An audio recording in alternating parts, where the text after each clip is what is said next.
being drug addicts and drug dealers, that the Most High will give us the kingdom. Everybody understands? Keep going. Because thou was a stranger in his land. You get that? Keep going. Speaking about when we were in Egypt. Keep going. Verse 8. The children that are begotten of them shall enter into the congregation of the Lord in their third generation. What is that speaking about? Who knows? For time's sake, come on in the back. That's talking about a brother who has children with an Egyptian woman or an Edomite woman, right? In the law, the kids could not come into the congregation until the third generation. So if you had sex with a white woman, your child could not come into the congregation. Your great-grandchild could, but not the child. He still couldn't come in. That's what that law is speaking about, right? There's a lot of laws like that. If someone with a flat nose could not come into the congregation. You know what a flat nose is? You ever see people, they born like that? It's like a birth defect, where their noses are smashed in. You couldn't come in the congregation. Dwarfs, right? A midget or a little person, he couldn't come into the congregation at all, right? Who else? Someone with a hair lip, with that lip that's cut, they couldn't come, cleft lip, the water. They couldn't come into the congregation, right? At all. If you were the son of an interracial marriage, meaning your mother was a heathen, you couldn't come in. Your great-grandchild could come in, but not you. Those are all the laws that we had telling people who could not come in. Then what happened? Christ came and wiped the slate clean. Wiped it clean. Now everybody gets a second chance. Flat noses, dwarves, the mama's the devil. Everybody gets a shot. Everybody gets a chance to start over because all of us were kicked out. Not just the dwarves and the people who had Edomite mamas, but every Israelite was kicked out. All of us were made as what? Gentiles. So now we all get to come back in, starting over fresh. And now you are going to pay for what you do. You won't pay for what your father did. The Bible says the days come when the children shall no more say, my father ate grapes, but it affected my teeth. My teeth grit from the grapes that my father ate. Meaning your father did something in the past and you're paying for it now. The Bible says the days are coming when that won't happen. You'll pay for what you do. We're in that time right now. So if your father had sex with some devil and made you, that doesn't affect you. You're fine. But if you have sex with a devil just like your mama, then you will no longer be accepted in here. You can't.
Can't make the mistake your father made.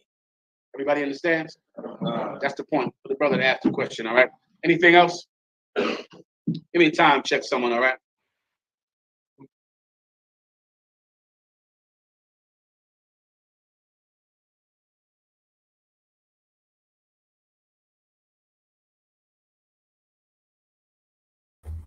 All right, shalom, Yahweh Shem Yahweh Shabrak Thumb to the brothers, Yahweh Shemal Thumb by Shem Yahweh Shai to the sisters.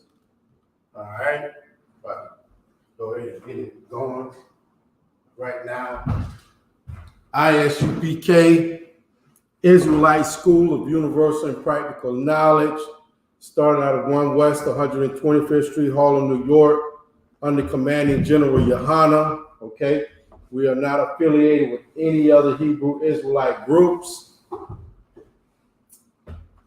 And since 1969, okay, the Israelite School of UPK has been teaching Blacks, Hispanics, and Native Indians that they are the Most High's chosen people.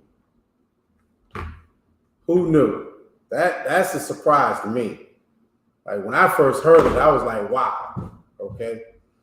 But listen, since 1969, the Most High has been putting his spirit back into the earth, okay? And now it's up to the men who have taken on the responsibility to teach Blacks, other Blacks, Hispanics, and Native Indians the Most High Spirit. Okay?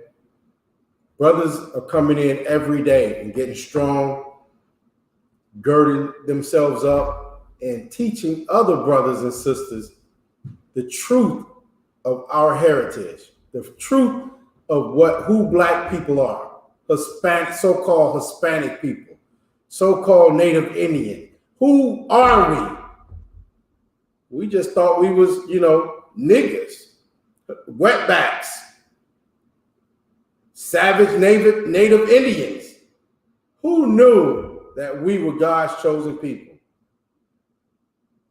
The Most High knew. Christ knew. The men in the Old Testament, they knew. The men in the New Testament, they knew. Now it's time for you to know. Now it's time for you to understand who you are and what you're supposed to be doing, how you're supposed to be living in the earth, how you're supposed to be conducting yourself, how you're supposed to rule your house, okay? That's a very important thing because Black people, we have no clue how to live in the earth. No clue at all. All we want to do is get high. That's all we want to do is get high. Negroes, Hispanics, and Native Indians, all we want to do is get high. And that's not your purpose. That's not how you're supposed to be living. That's not what you're supposed to be doing. So in the Israelite School of Universal and Practical Knowledge, we raise men from being a weak brother under your woman. We'll raise you up to be strong. And guess what? That's rough because you come in here, you already married, you already got a woman, a rib, and you come into this truth. You better be prepared to lose her because she's used to a weak, soft, feminine brother. You didn't know that's what you was, but that's what you were. That's who you are, soft, weak, and feminine. And you come into this truth, you come into the school of UPK, and you'll become hard and strong, just like they like them, hard and strong, okay? We'll teach you to be that. Other than that, you're going to be on some kind of drug, getting high, serving your woman under her, not knowing what you're supposed to do or how you're supposed to conduct yourself, okay?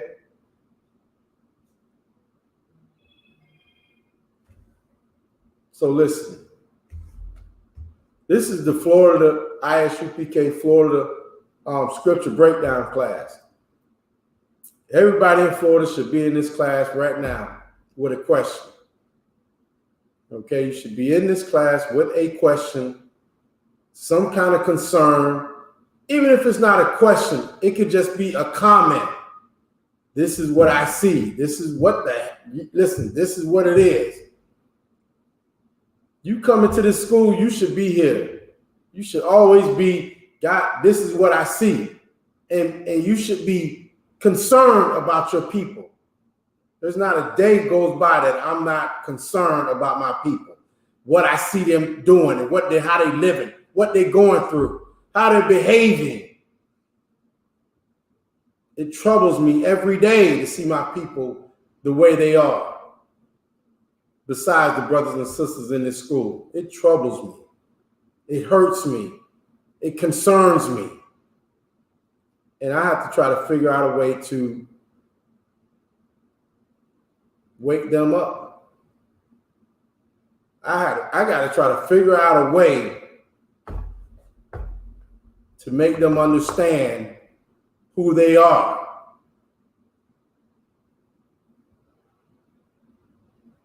That's rough. But I want to do it every day. I can't go a day without wanting to do it for some brother or sister. Wanting to educate them, wake them up. I can't go a day without wanting to do it because all around me, we are destroyed. Outside of this school, we're destroyed. We're on the bottom and comfortable. We're on the bottom and we like it.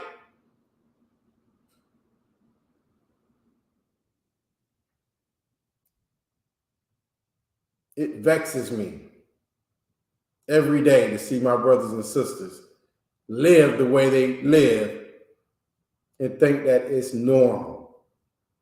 Think that that's the way they're supposed to be living.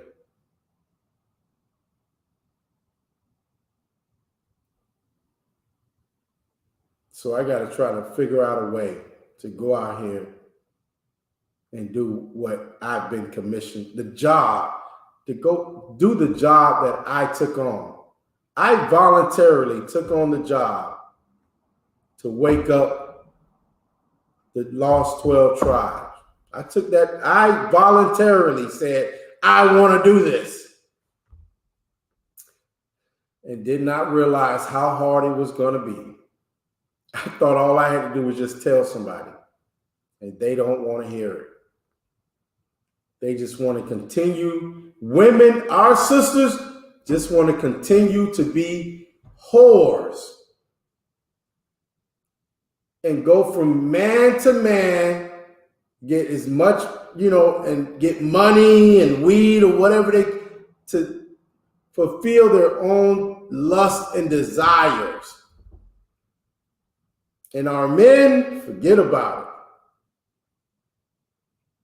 We running after the likes of our oppressor. We're trying to emulate our oppressor. And the rape and robbery that he did to establish what he had, we try to, that's the only way we think we can come up in the earth. We're destroyed. We are destroyed. And all I want to do is wake us up.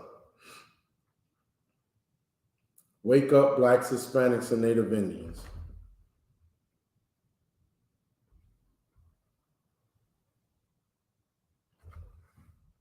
And it's really rough in 2023 because the brothers and sisters that are here, it seems like everybody's getting complacent and falling off and not being as diligent as they used to be.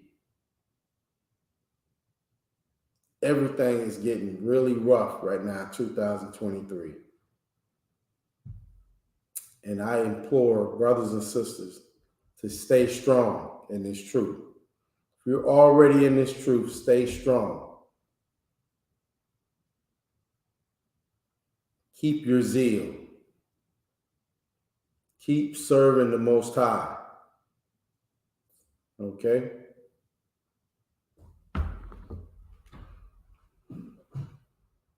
Don't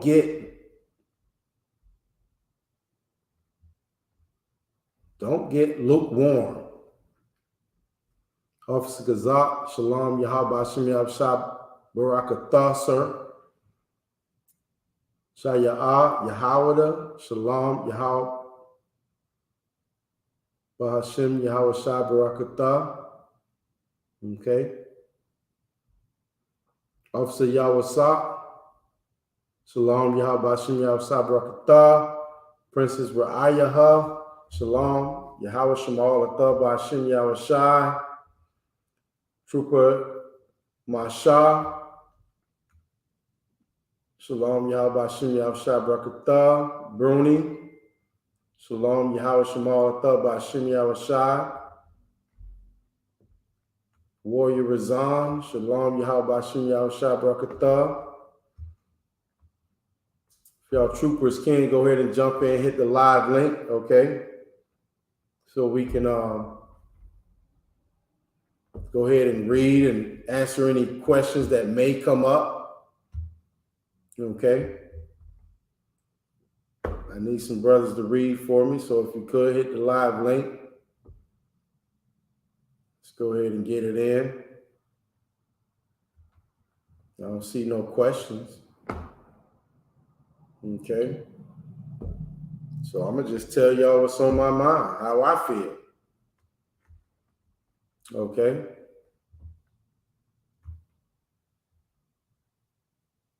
Oh, Salakia, sir. Let me, shoot. Salakia, sir. I thought I put that in there. Let me go ahead and try to see, make sure I got that done. Salakia. Here we go.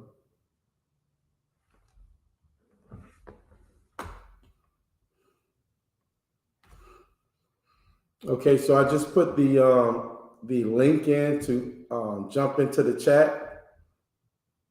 You troopers, go ahead and hit that link. Go ahead and jump into the chat. Let's get live. Help us raise brothers and sisters up. As a trooper, you know, you took on a certain responsibility also. Officers, troopers, we all have certain responsibilities. Sisters have responsibilities. We, as coming to this truth, we all taking on a certain responsibility to take care of and raise up your brothers and sisters, God's chosen people. And as coming to this truth, you took on a responsibility and say, you know what? I'm going to do a certain thing. I'm going to take on this responsibility.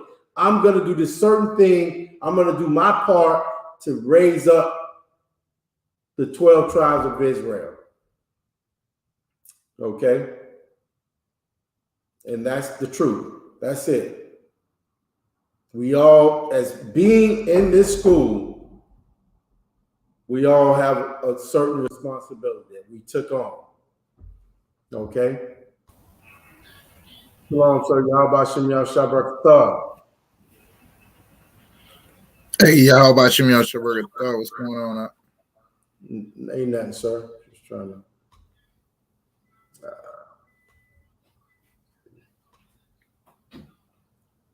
You there? You can hear me? Conor McCon, sir, I can hear you. I'm trying to. There you go. Conor McCon, I can hear you, sir. All right, most high crazy. Hey, no, I was just checking in. Did you had a topic, right? You had a topic you was about to go into? No, lie, sir. Okay. Do we have any? We ain't had no questions. Anybody got any questions? Go ahead and put the questions in there. Me and the Shah could get to it. Try to answer the questions. I know it's a lot going on. You know what I'm saying? What the brother was breaking down is like in this job that we doing. You know, it's a lot of work that comes along with the territory, and people want to be in the truth, but they don't want to do the work, and that's a problem. You know what I'm saying? You can't be in the truth. This is like how it was brought to me. Captain Shawar taught it to me. This is not a hangout group, a club. This ain't, you know, none of the things that you will see. This thing is the Lord's business. And when it comes to the Lord's business, Christ our King told us that the kingdom cometh not with observation. You know what I'm saying? So the reason that you should be here, I don't know why you're here, but the reason that you should be here is that you tired of dealing with the hate and oppression that we have to deal with on a regular basis, and you want to get something changed.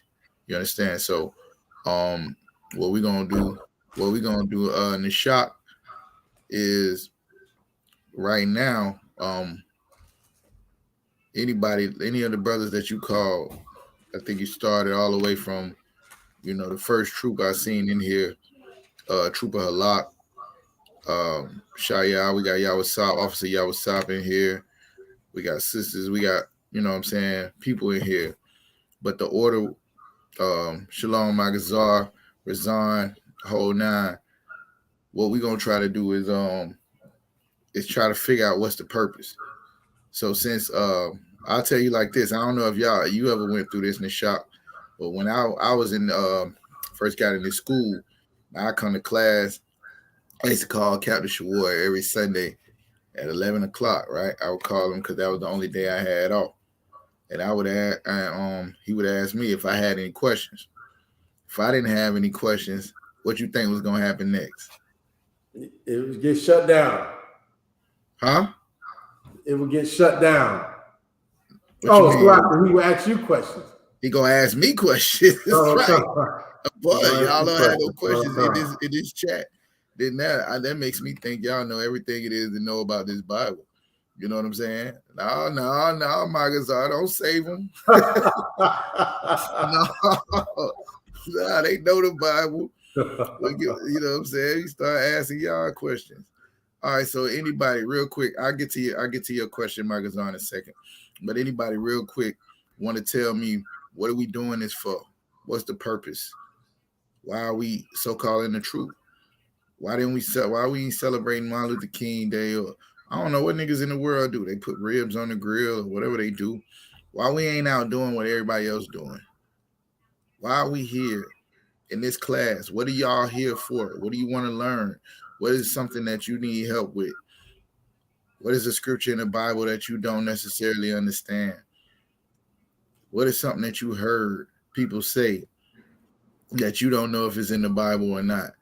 These is the reason why these men, these officers take time out their day to come on here and to teach you. We don't just come to class to hear no sermon. Like, you can go to church and hear a sermon. You feel me? The shot. Come on, sir. Not about coming and sitting there and listen to somebody just rap and go on for the whole 2 hours. That's why I require interaction every time I'm teaching. That's why I'm asking y'all questions if y'all ain't asking. What is the whole purpose and point? Me that. And you can hit the link, or you can answer in the chat. It don't make me no difference.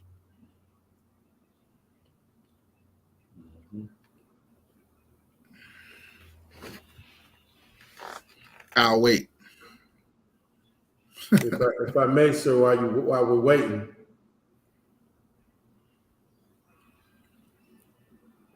Go ahead, Nishant. Oh, come on, sir. Yeah, that's the whole thing that, like you say, I'm talking about it in the introduction. Like, we don't even know how to live in the earth today. Blacks, so-called Negroes, so-called Hispanics and Native Indian people don't even know how to behave on planet Earth in 2022. Everybody should have a question on, everything in life. If you Black, Hispanic, and Native Indian, if you ain't got a question, you should have an answer. Come. If you ain't got no question, you should have an answer, right? Come. Right. Let me see. Halak the only one gonna answer. Nobody else don't want to answer. Anybody else got another answer? Halak, I see you.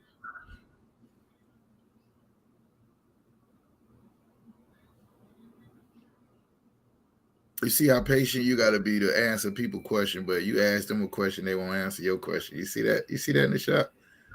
Where's the love? Where's the brother?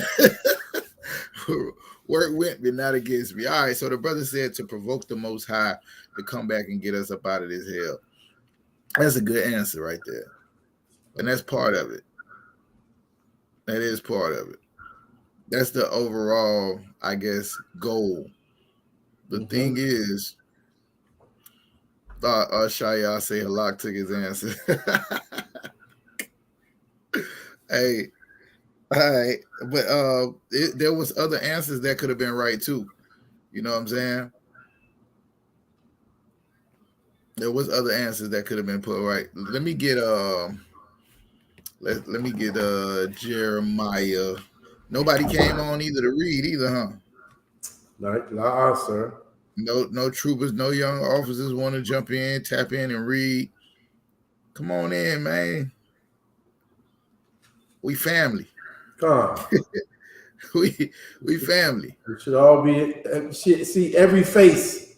Every face should be live right now. Yeah. You already know I'm gonna tell you to don't put them on the screen, but I want to hear their voice though. Come. No, I'm joking. Hey, that's all right. I know how to read. I read it myself, and I know if I ask Nashak, he got my back. So it's all good. We all rock. I have a camp leader reading.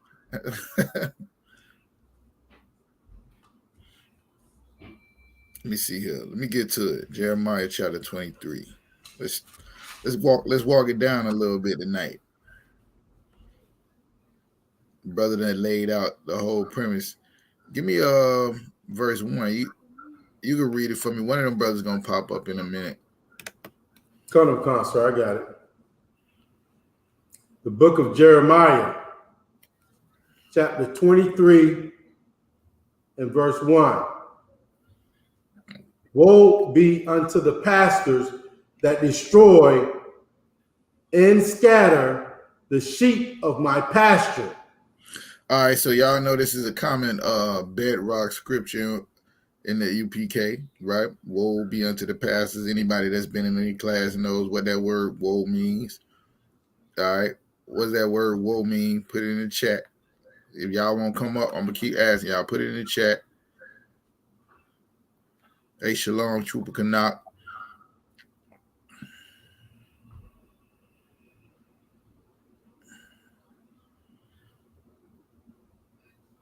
Nobody ain't even answering on it. All right, destruction. Trooper Mashal, that's right. It's destruction, right? So, like when you go to Jeremiah 23 and 1, right? It says, woe be unto the pastors that destroy and scatter the sheep of my pasture, saith the Most High. Why is he saying destruction unto the pastors? Why would the Lord ever say destruction? Matter of fact, where have you ever heard that term pastor outside of the church? You ever heard anybody call themselves a pastor? I haven't. There's only one place on earth I've ever heard of somebody called a pastor. So when we read, it says, destruction be to the pastors that destroy and scatter the sheep of my pasture, saith the Lord. Now, who is the sheep? Who is the shepherd? I'm asking y'all questions because y'all ain't got none. Y'all gonna have to rock with me.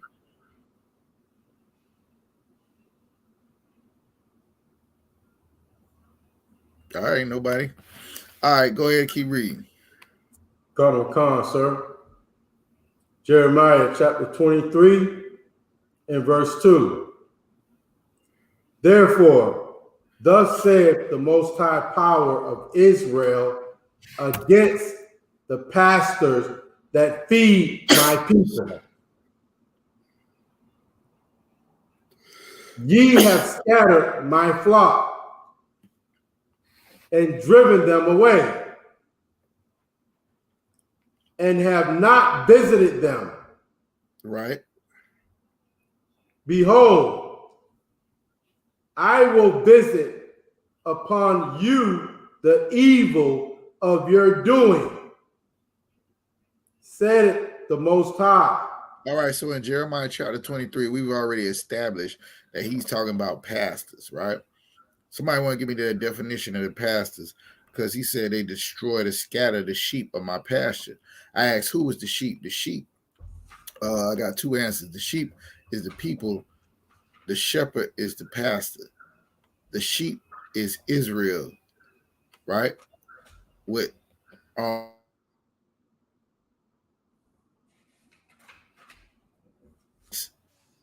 Israel is the sheep. Okay, so let's say we're taking the people, the children of Israel, and they the sheep. Who would the pastors be?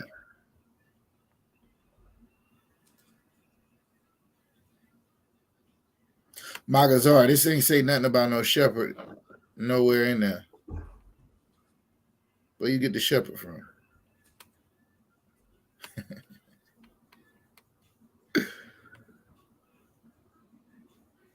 Who is the pastors? Anybody? Come on now. Y'all gotta wake up. We about to move like, you know how you ever been on a roller coaster the shock where you headed up and you going real slow. All of a sudden when you get to that peak, we about to go down now, right? It's about to go down. Who is the shepherd?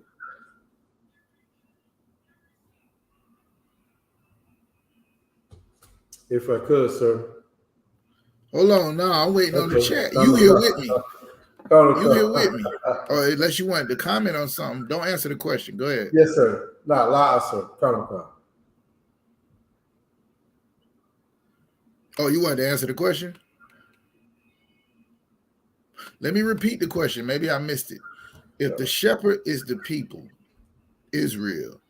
If the sheep is the people, Israel. Who is the shepherd? Mm-hmm. Who is the pastor? I'm sorry, Salakia. I'm sitting there reading the brother's answers. Who is the pastor?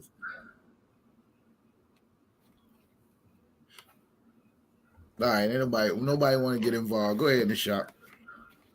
Oh shit! Most High in Christ, come, sir. Like, yeah, the pastor.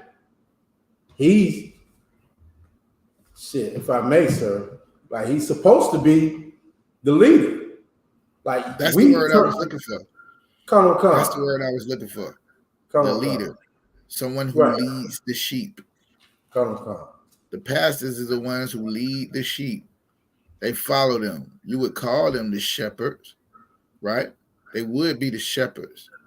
But that word leader, it resonates a little bit better with what we're trying to bring out in here. Woe mean destruction be unto the leaders that destroy and scatter the sheep of my pasture, saith the Most High. Therefore, thus saith the Most High, power of Israel against those leaders that feed my people. Mm-hmm. You have scattered my flock and driven them away and have not visited them. Behold, I will visit upon you the evil of your doings. Wait a minute. Is this God talking about doing evil to somebody? I thought he was all love. I thought he was turning the other cheek. Martin Luther King. I thought, it was crazy. The shock. We was out at camp and we was talking about how Martin Luther King was non-violent, right? And how he just wanted to be a part of America. He wanted to be a part and be treated equal with those people. Mm-hmm. Him being non-violent and teaching love and love your neighbor and all these things that's in the Bible. It's actually in the Bible, turn the other cheek and love your neighbor. That's in the Bible. Right? Maybe not the way he was teaching it. But my point is, him doing all of that, what did they give him in return? How did his oppressors treat him in return for all of that love and turning the other cheek and non-violence? That's heavy, sir. That's heavy.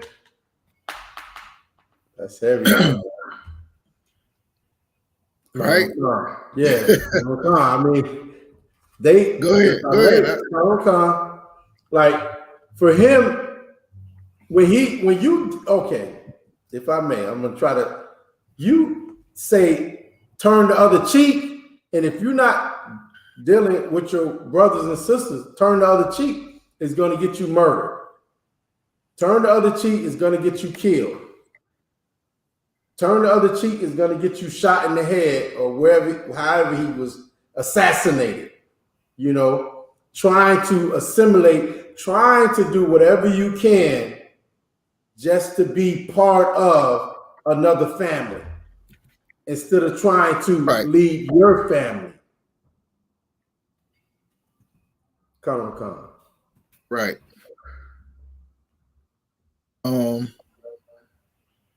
Let me see here. All right, so Salakia. Back to these leaders, right? Which one of the leaders of black people at one time was MLK. It's the reason I brought it up. The answer is exactly what Magazar said. He turned the other cheek. He was nonviolent. He talked about holding hands and coming together, and they killed him. Mm-hmm. They killed him. This shows that these people, these pastors, destroy and scatter the sheep of the pasture, is what he was talking about. You have scattered my flock and driven them away. Where did they drive them away to? They supposed to be a part of one family. They supposed to be a part of one nation. And now they've driven away to try to become a part of another family, of another nation. Mm-hmm. Right? And have not visited them. Behold, I will visit upon you the evil of your doings, meaning like you reap what you sow. What you've done to the Lord's people and having them try to be a part of another family and not understanding who they are, the Lord said He's going to bring that back to you, and you're going to have to deal with that. Verse 3. Come, sir. Jeremiah chapter 23 and verse 3. And I will gather the remnant of my flock out of all countries, whither I have driven them, and will bring them again to their folds, and they shall be fruitful and multiply. It don't say that. Read that again. That ain't what it say. And they shall be fruitful and increase. And increase. I will gather the remnant of the flock out of all the countries where I've driven them, and will bring them again into their folds, and they shall be fruitful and increase. What does it mean to be fruitful? See, when you say be fruitful and multiply, that's a whole nother thing of be fruitful and increase. They both talking about being blessed. They both talking about having the blessings that come upon those people that follow and do what the Lord say to do, right? This is what it's talking about. But notice here in verse 3, he said, I will gather the remnant of my flock out of all the countries where I've driven them. You notice, Nashak, he ain't say he was going to gather everybody that he scattered out of these countries. Come. You see that, right? What's that word remnant mean? What does that word remnant mean? Somebody in the chat. Stay focused, Hakim. Somebody in the chat, give me what that word remnant mean by definition. Drop the definition in the chat. How about that? How about that? Since you're going to Google it real quick, drop the definition in the chat. What does that word remnant mean? Halak said small amount. All right, I need the definition. We want to make sure we right. This is the Israelite school. We supposed to be scholars. You know what I'm saying? I can't just tell y'all how I feel about things. We got to speak those things that we can prove. Prove all things. Prove all things. Mm-hmm. My feelings don't matter as much as the evidence. You feel me? And I will gather a remnant of my flock out of all the countries where I have driven them, and will bring them again to their folds, and they shall be fruitful and multiply. Come on, Akim, y'all. What y'all doing? Watching cartoon? What y'all doing? Watching the game? If you in class, I need somebody to put the definition in the chat for smaller pound. All you got to do is Google it, copy it, and paste it. Not you in the shop. I know you was grabbing it, were you? I got it, sir.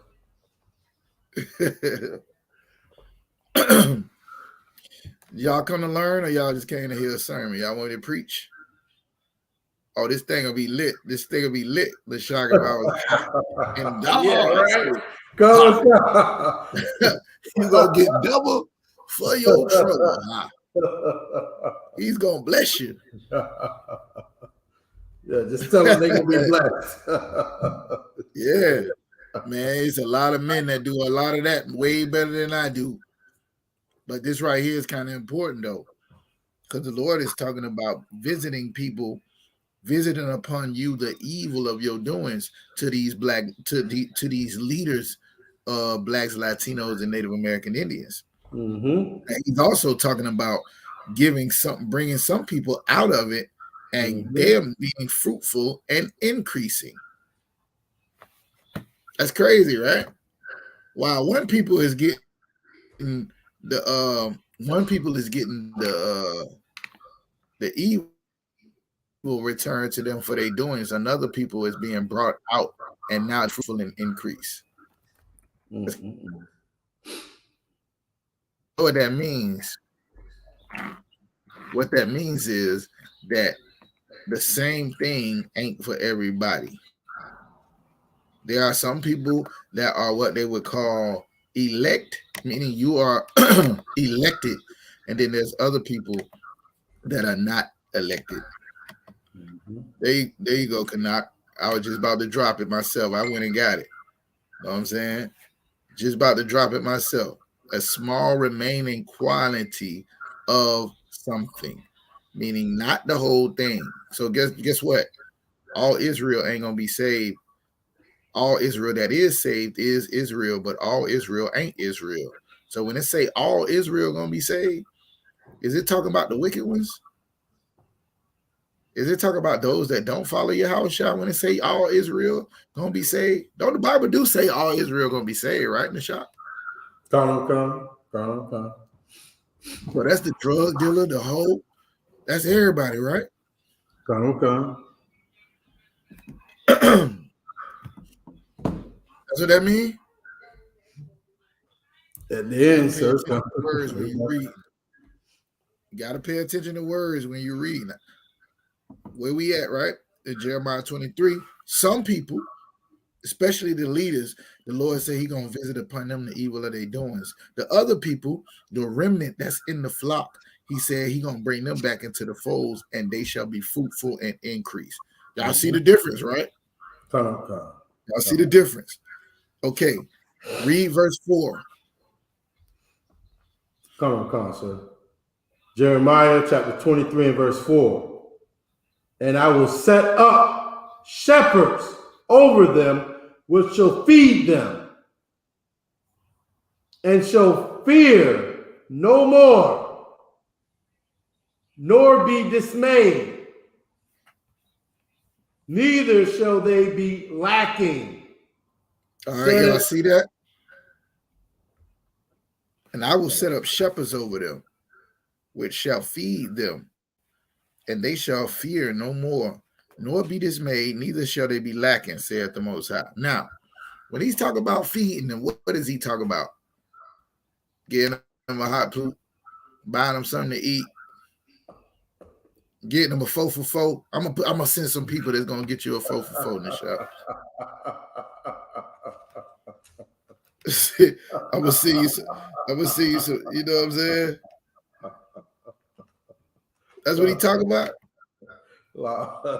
Feeding them. Akim, all the officers, all the troopers. I see people is leaving because I'm asking for interaction. What is He talking about when He's talking about feeding them? Mm-hmm. What is He talking about? Mm-hmm.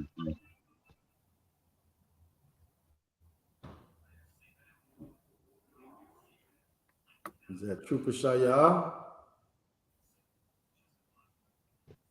My screen just buffering real bad, but like edifying them spiritually. Right. Precept. That's for either one of y'all or anybody in the chat. That was the right answer. Spiritually edifying him is what the brother said. Now he used big words. Now, you know what I'm saying? I wouldn't have used them kind of words. But he right though. When you talk about feeding and what that means. All right, so stay right here. Give me Matthew chapter 4, right? Break it down for y'all real quick. And we're gonna come right back here. I just want to make a point real quick so y'all understand. I know a lot of y'all know when I was teaching the class, we would call it Monday Night Milk, right? And I always would bring out the scripture where it says, "You I have not fed you with meat. I fed you with milk and not a strong meat," right? Because you wasn't needed to bear it. And I would always ask that question. You know, what is he talking about? Is he talking about, not feeding you steak? What is he talking about? Actually, literal milk? Well, we'll read this. Give me Matthew chapter 4 and read verse 4. Sir, I got it. Matthew 4:4. Is the trooper available to read? Trooper, you got it? Come on, sir. Go ahead. Yeah, let me get Matthew 4:4 real quick. The book of Matthew, chapter 4, verse 4. But he answered and said, "It is written, man shall not live by bread alone, but by every word that proceedeth out of the mouth of Yahweh." Yep. So Then the this devil is what taketh him up. No, that's good right there. That's all I needed. But Christ said, "Man shall not live by bread alone, but by every word that proceedeth out of the mouth of God." These things is what fills you up. This what make you stronger. This what make you full. You ain't starving.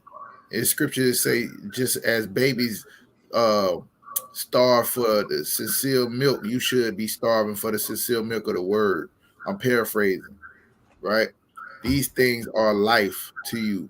It continues your life. If you don't eat, bro, you don't get bigger. You don't eat, you don't live. This is the same way the word is to feed in your spirit. Man should not live by bread alone. You could go and work out, eat, get big, and all of that, and still be weak. Because you are not your body, you your spirit. Everybody understand, right? Come.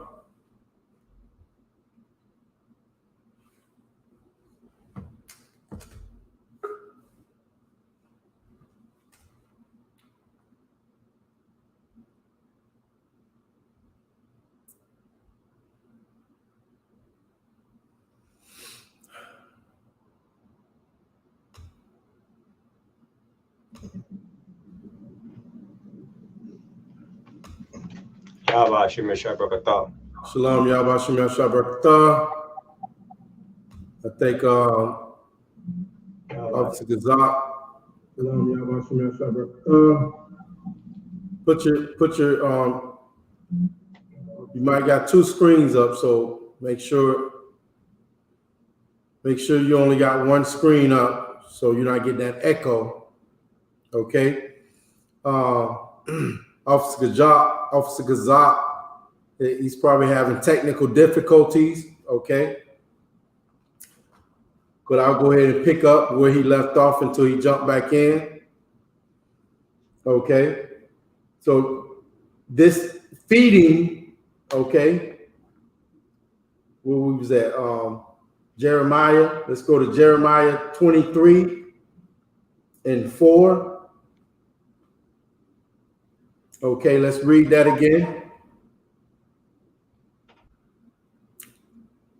Abaddon, okay, if you could, Jeremiah chapter 23 and verse 4. Okay, so this is going to be talking about feeding or making strong, okay, the remnant of blacks, Hispanics, and Native Indians, okay, that the Most High is going to raise up, okay, and so we can get out of the hell that we're in today. He's got to raise up men that are going to have understanding of the law, statutes, and commandments, okay, to be able to raise up other men, other women, other children, okay? This is the remnant, because we were destroyed the Most High told us we would be destroyed for not keeping his law, statutes, and commandments. Okay? That's why we're in the condition that we're in. That's why we came over here on slave ships. That's how you ended up in Puerto Rico. That's how you ended up in Cuba, because you went against the Most High. But after being destroyed, Salaki, sir. Yo, how long I was gone? Just a few seconds, sir. Just a few seconds. Oh, okay, sir. all right. I was over here doing a whole breakdown. I'm like, I can imagine. Okay, yeah. Right when I think it was right when we was reading right after Matthew 4:4, sir, you went out. All right, so let's start at 5. Trooper Shaya, go ahead and read Matthew chapter 4, verse 5.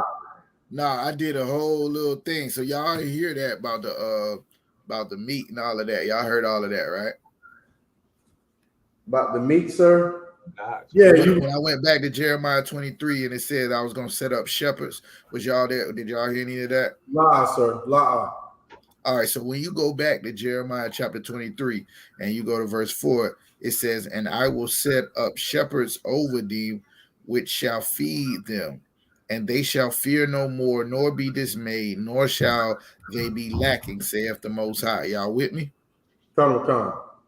Okay, so my question was, do anybody in here think the Lord was lying when he said he was going to set up shepherds? Like, people think they can just go right in front of and stand under the Most High and have a personal relationship with God. I only know of a few cats that was in the scriptures. Like, you'll hear about Moses, talking to God face to face. What was the brother that walked with God? Then you got Christ who sit on the right hand, so on and so forth. Outside of that, everybody had a teacher. Everybody had a man over them. Everybody. I mean, when Moses passed it to Joshua, then Joshua was the man. You see what I'm saying? Okay. When Christ passed it on to Peter, Peter was the man. But ain't nobody just bypass going through a nigga to get to God. Everybody did. Y'all feel what I'm saying? Everybody did. That's how it worked. And that's the reason why people won't come into the truth, because of these leaders that was over them. Now they was dismayed. They was afraid to follow men because we've been following wicked men for so long.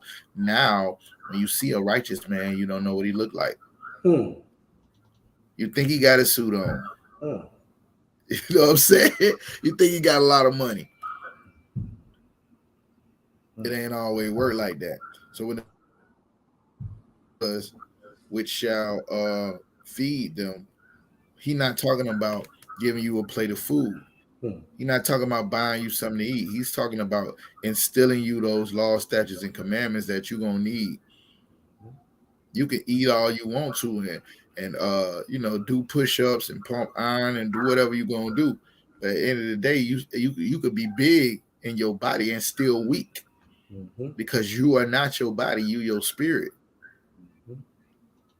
You your spirit. You got to feed that man, your inner man, else you will always be weak. You could be, 6'9", 300 pounds, and a plant or a woman or a child or your job rule your entire life. Y'all feel what I'm saying? Come, sir. A drug, a pill, rule your entire life because you don't have a handle on what really matters. You can look good on the outside. Christ talked about that all the time. These shepherds that he's talking about raising up is the ones that's going to feed you properly. And what do you need? The sincere milk of the word. These laws, statutes, and commandments. The stories about these prophets and what they went through, and these people that overcame even in the midst of being in captivity. Right? what we are. The good thing about us is we got these letters and these historical writings written down so we can read them. And guess what? One of them say, read verse 5 for me, somebody. Come, sir. Jeremiah 23:5. Behold. Hold on, wait a minute. Hold on, wait a minute. We got a young man on the stage too. Come, sir. So we got a trooper and a young man, an officer of 5 stacks is reading, huh? That's what we doing? Is that UPK protocol? Silaki, sir. I'm a trooper. I know that boy in the shop could read all night if I had. Mind reading that for me?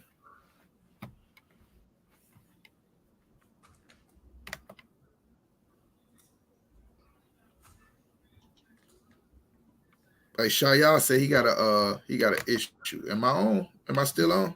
Yes, sir. Come. All right. Who's the brother? Who's the other brother that's on the stage? Abana, sir. Who is that? Abadan. Abadan? I'm sorry, Slaki. Abadan. Abadan? What's your rank? Sir. What's your rank? Trooper Abadan from Honduras. Oh, shalom, I'll give a shrikata. You mind reading for me? You with me, right? Come, sir. All right, Jeremiah 23:5. Could you read that for me out? Come. This is the book of Jeremiah, chapter 23, verse 5. Behold, the days come, said Yahweh, that I will rise up David, a righteous branch, and a king shall reign and prosper, and shall execute judgment and justice in the earth. Keep going. Verse 6. In his days Judah shall be saved, and Israel shall dwell safely. So this tells you that these two sticks gonna become one again. This king that's gonna be raised up is gonna bring the house of the nation of Israel back together, right? In his days, in the days of this king, this is what it was talking about in Isaiah, I think it's chapter 7, where it was talking about at that particular time, Israel and Judah were going at it, and a virgin having a son, which would be a sign that they was going to come together. This is why they quoted that in Matthew, I believe it is, right? Because that was a sign that the Lord was going to give. He was going to raise up a child, and it was going to be his signification that he was bringing Judah and Israel back together. Everybody understand? All right, and you could finish that out, verse 6. And this is his name, whereby he shall be called the Lord our righteousness. The Lord our righteousness. Okay, and this says this is the name whereby he shall be called. Just remember, every time you see name, it ain't talking about like your name, the shock, or like your name, Abadan. That's how you say it, Abadan. Come on, sir. Yeah, this ain't what it means. So when you see name where it says you be called by, like, let us be called by your name, it's by your reputation. When it's saying you the name of the Lord, it's talking about his reputation. Everybody understand, right? Yes, sir. Just like it said, and this is the name whereby it would be called God our righteousness, so on and so forth. People take that to mean that Christ was actually being called a God, and that's not what it's saying. It's that he's carrying the reputation of God.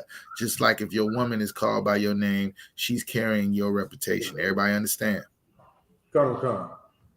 This is the reason why the Lord was speaking to the children of Israel, saying all of these things that you've done, you're going to have these other nations saying that this is the God right here of these wicked people. You have defamed the name of the Lord. Y'all see that, right? All right, so back to where we at. Behold, the Lord said he's going to set shepherds over you. The shepherds are the people that follow this king that's going to be raised up. Behold, the days come where I will raise unto David a righteous branch. So this is going to be somebody that comes from David's family tree, and a king shall reign and prosper, and shall execute judgment and justice in the earth. Now we know who this king is because he came and he laid down what it takes for the Lord to send him to come and get us. And that's for us to come back to these laws, statutes, and commandments and follow his example and be obedient unto death. Everybody understand? Okay, so when Christ was here, he came as what it says in Isaiah 11 in sign, example of what we supposed to be like. Now we must follow this, and then once we following it, we become leaders. We become the shepherds. We become the pastors that the Lord said he was going to send to these people, that they won't have to be dismayed, nor will they be caught lacking, nor will they be, what he said, shall fear, nor will they be afraid no more. That's what he said in verse 4. We can't have no leaders that's telling us that we got to go and join another family when the Lord said in Amos chapter 3, you are the only family that I've known out of all the families on the face of the earth. You're going to go join another family for? You better be like the prodigal son. Squandered off you come back to your father and tell him how sorry you is, and he's willing to make a big feast and allow you to come back in, as long as you done learned your lesson. Everybody understand, right? Yes, sir. Can y'all hear me? Yes, sir. All right, most high in Christ, most high in Christ. All right, so let me see. Magazar asked a question about this, the shepherd, right? Give me Ephesians 4 and 12 real quick. No, Ephesians 4 and let me see where I want to go at. Ephesians 4 and 12.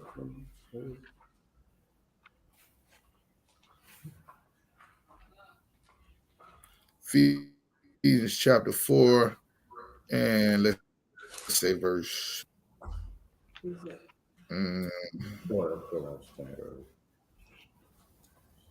Salakia, you talking to me? La, sir. Salakia. I got Officer Itazab in the building. Salakia. Hey, Shalom, Yabashim Sharekatah. All right, so give me verse 11. 4 and 11.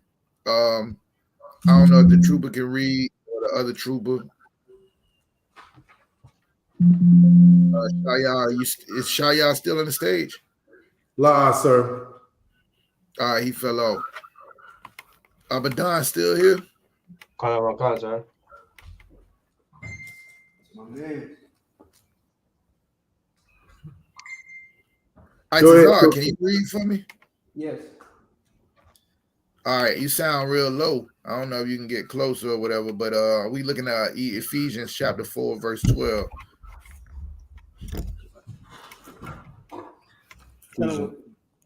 Good. Yeah, kind of let me just get there. I was still looking for it, so All right, no sweat.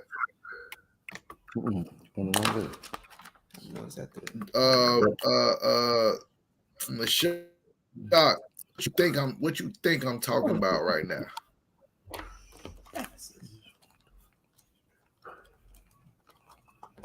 Salakia, sir.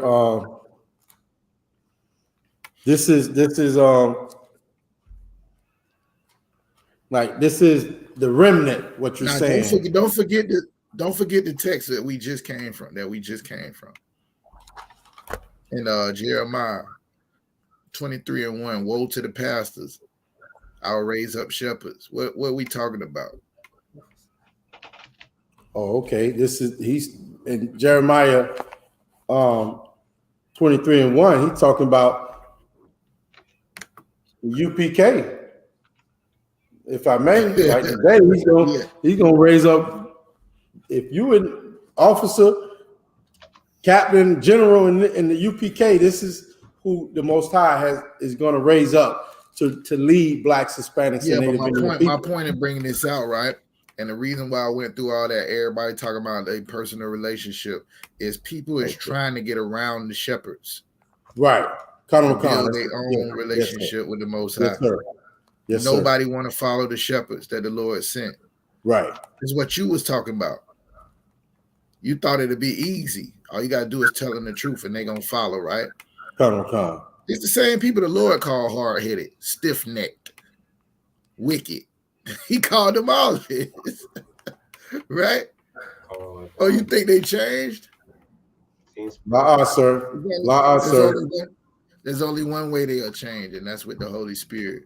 The Spirit of the Lord has to come upon these people where they say, I no longer want my own desires. I want the desires of the Most High. I want the desires of God. I want to follow my King, the desires of my King, Christ. That's the only way it's going to change. Because we still going to want to do all that stuff you said. I was in here the whole time. You're like, all we want to do is get high. All we want to do is be whores. All we want to, that's not going to change. The lust of the eyes, the lust of the flesh, and your pride. These are the things that's holding these people back. The brother answered the question and say, the whole point of us doing all of this is so we can get up out of here. Right? So that's the whole point. It's so we can get out of this hell that we going through. We'll read that too next. We're going to read that next. Now that y'all understand the backdrop of what we're talking about, let me get Ephesians chapter 4 and verse 11. Isis out. The book of Ephesians chapter 4 verse 11. And he gave some apostles and some prophets and some evangelists and some pastors and teachers for the perfecting. Look at them pastors again. Go ahead. For the perfecting of the saints, for the work of the ministry. For the what? For the work. For the what? Perfecting. Perfecting what? Of the saints. So like I couldn't hear you, went out. For the perfecting of the saints. There we go, right there. That's what I was trying to get to right there. For the perfecting of the saints. Right? What does that mean? Perfecting of the saints. Ain't nobody perfect. Go ahead.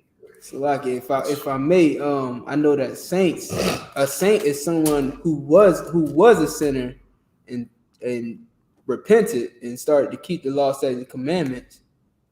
So and I know that being perfect is keeping the law, statutes, and commandments. So perfecting of the saints is someone who turns around and changes their life to start keeping the commandments, and they do it perfectly. All right. Anybody else? Anybody else on the stage want to chime in? Trooper.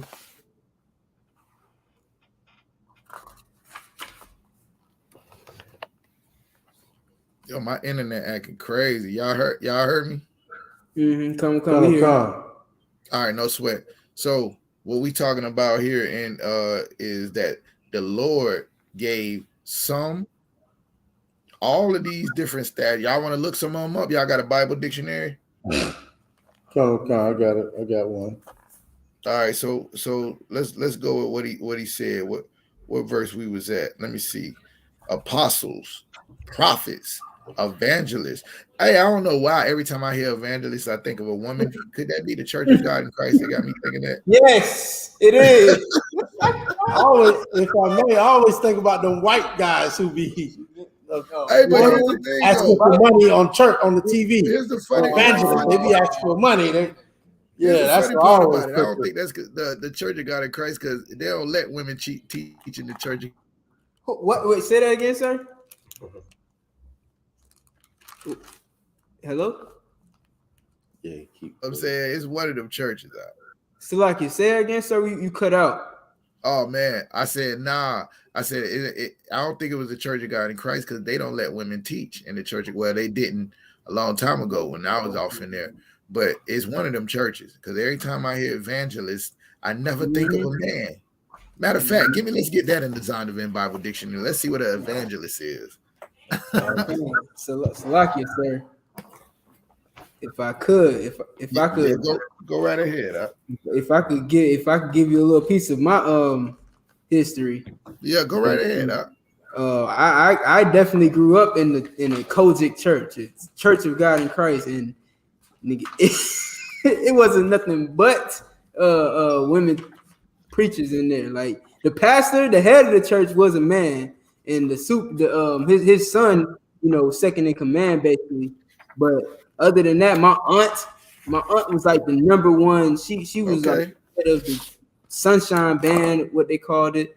And my grandma, she was like one of the mothers or whatever. So it was full of women, teaching.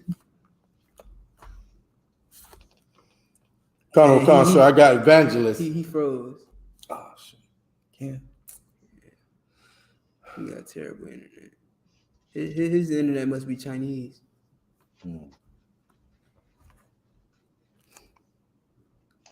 Oh, it's bad. All right, can you hear me, Trooper? We might need to start doing Clubhouse. I want to go, sir. Okay, no sweat. Officer Gazat look like he's having technical difficulties. Okay, so we wanted to get into the apostles, the prophets. Okay, Ephesians 4:11, and he gave some apostles, and some prophets, and some evangelists, and some pastors and teachers for the perfecting of the saints. So the perfecting of the saints, right? For the perfecting of the saints. So like you said, you broke down, Itazab, the saints are the brothers, okay? Because what was he say? What's the precept where it says men? Oh, his I know it's talking about. Oh man, the men. The word? Yeah. Right. Yeah. So this is talking about men. Okay, women cannot teach. Okay. The law, statutes, commandments when it comes, they can do anything else, but they can't teach the word of God. When it says men are, men? Go ahead. It's the one that said, I suffer not a woman to teach. Yeah, exactly. He suffered not a woman to teach the law, statutes, commandments to the flock. Okay. Okay. Women cannot teach the law, statutes, and commandments to the flock. Okay, Salakia, sir. Yeah, y'all can hear me now. Oh yeah. I missed the whole. I missed Itazab whole. I think he was bringing something out. What he was talking about? What you was talking about? Yo, my grandmama and them. His grandmama. My grandmama and them. Yeah. Listen. What about grandmama and them? They listen. I grew up. Listen, I'll tell you like this.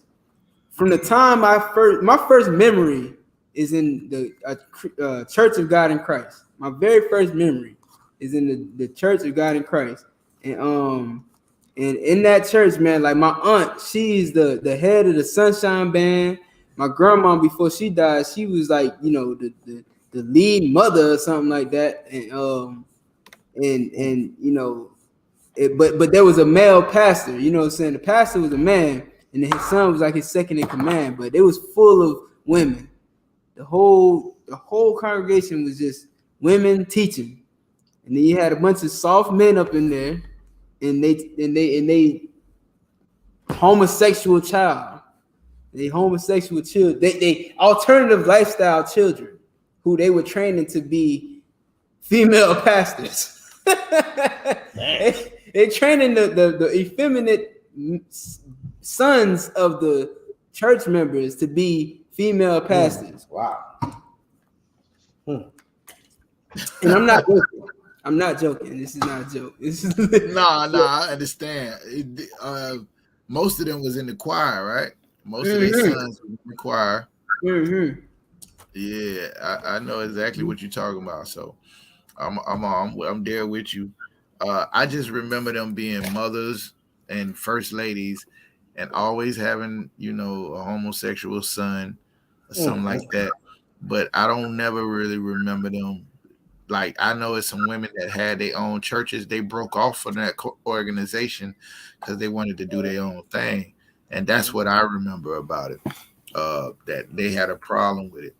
But maybe maybe along the time when you was in there, what I'm saying, they might have started letting women be preachers or something like that. But from what I understand, they would call them missionaries or something like that. But the whole evangelist thing was in another organization. But I mean, they all the same at the end of the day. It is a feminine spirit on it. Did you read the definition? Did I miss you reading the definition? I did not read the definition, sir. I have it in the Zondervan Compact Bible Dictionary. Go right ahead. Colonel McCon. Zondervan Compact Bible Dictionary, page 162. Evangelist, one who announces good news. That's it. Oh, keep going. Colonel McCon. One who announces good news. Used in a general sense of anyone who proclaims the gospel of Jesus Christ. Sometimes in the New Testament, however, is designates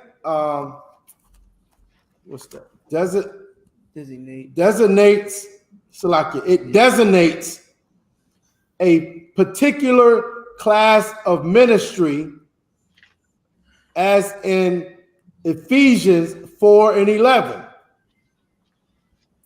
The evangelist was not confined in service to one spot,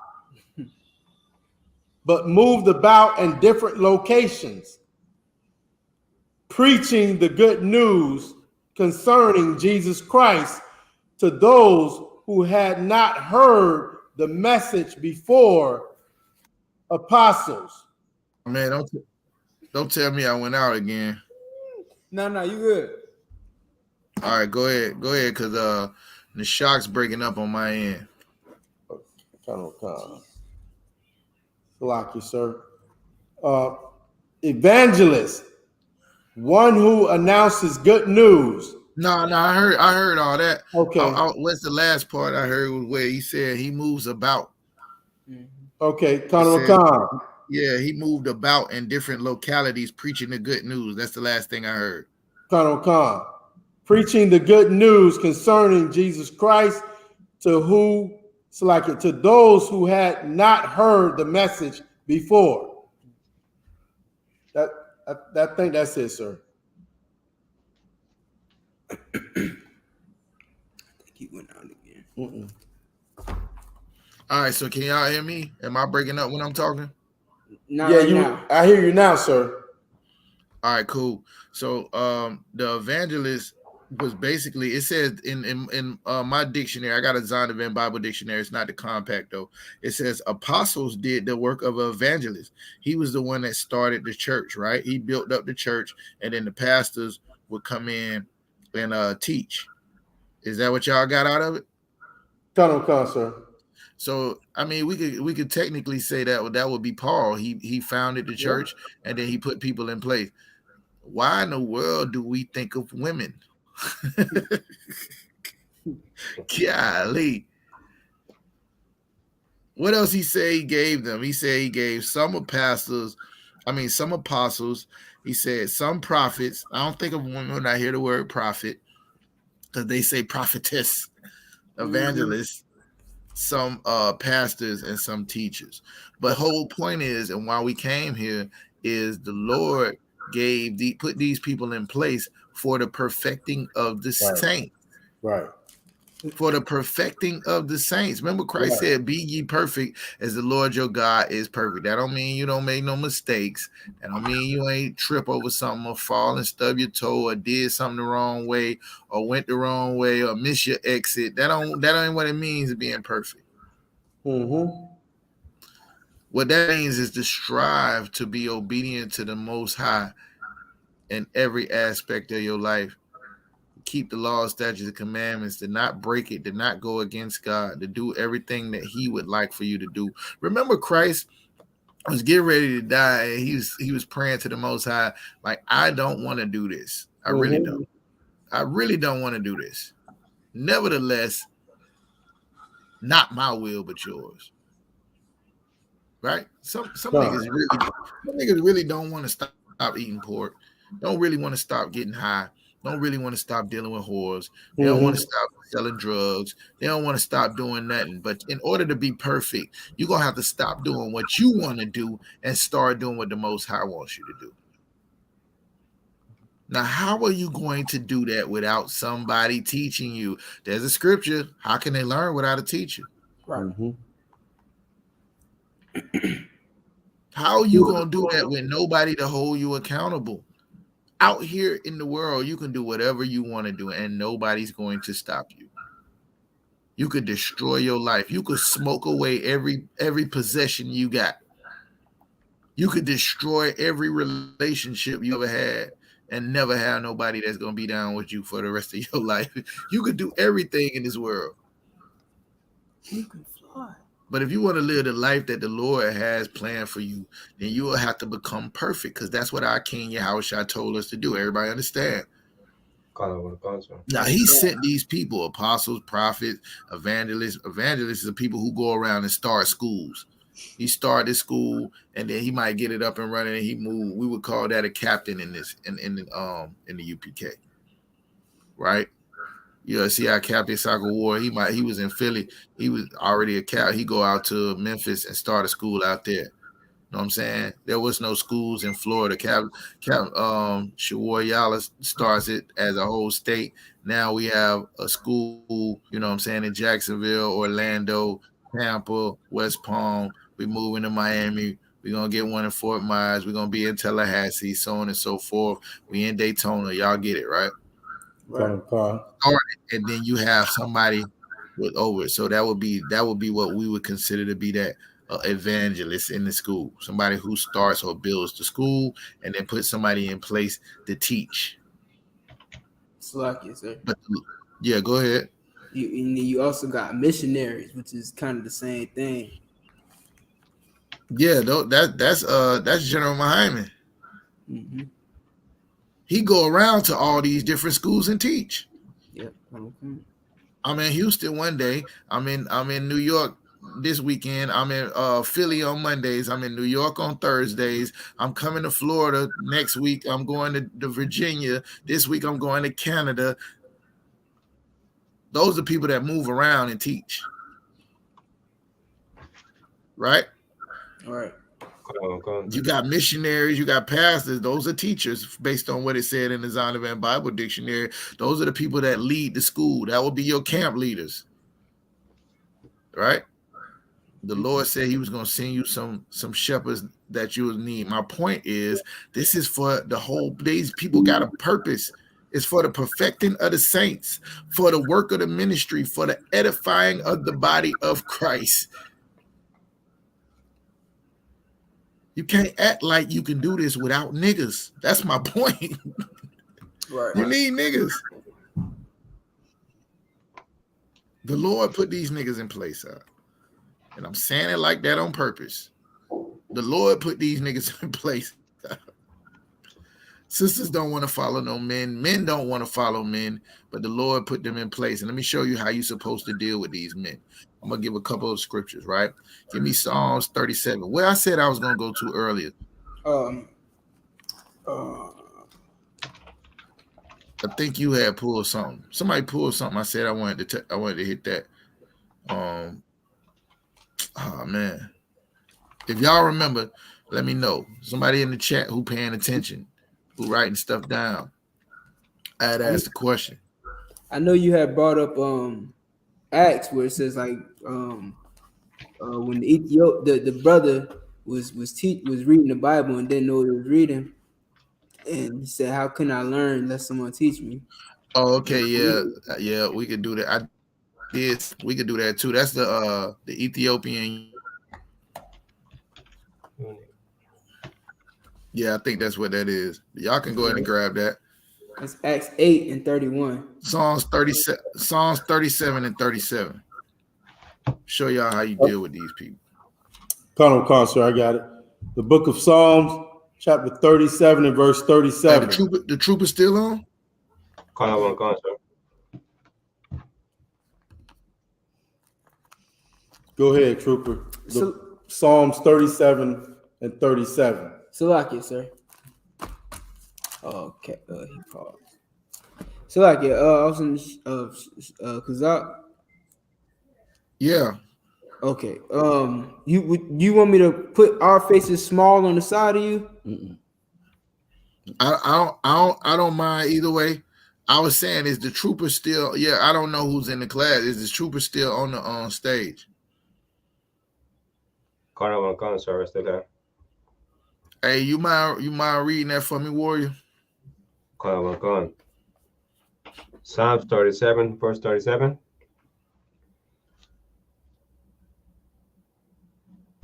Come on. This is the book of Psalms, chapter 37, verse 37. Mark the perfect man, and behold the upright, for the end of that man is peace.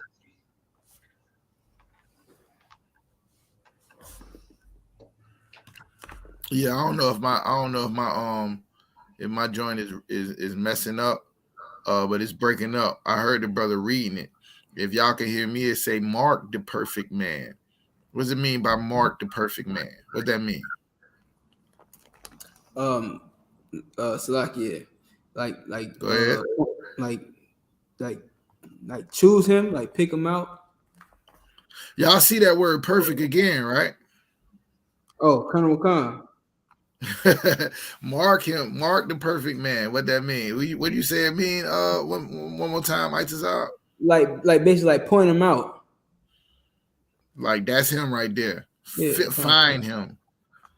Find out who's that perfect man, right? And behold the upright. Like watch him.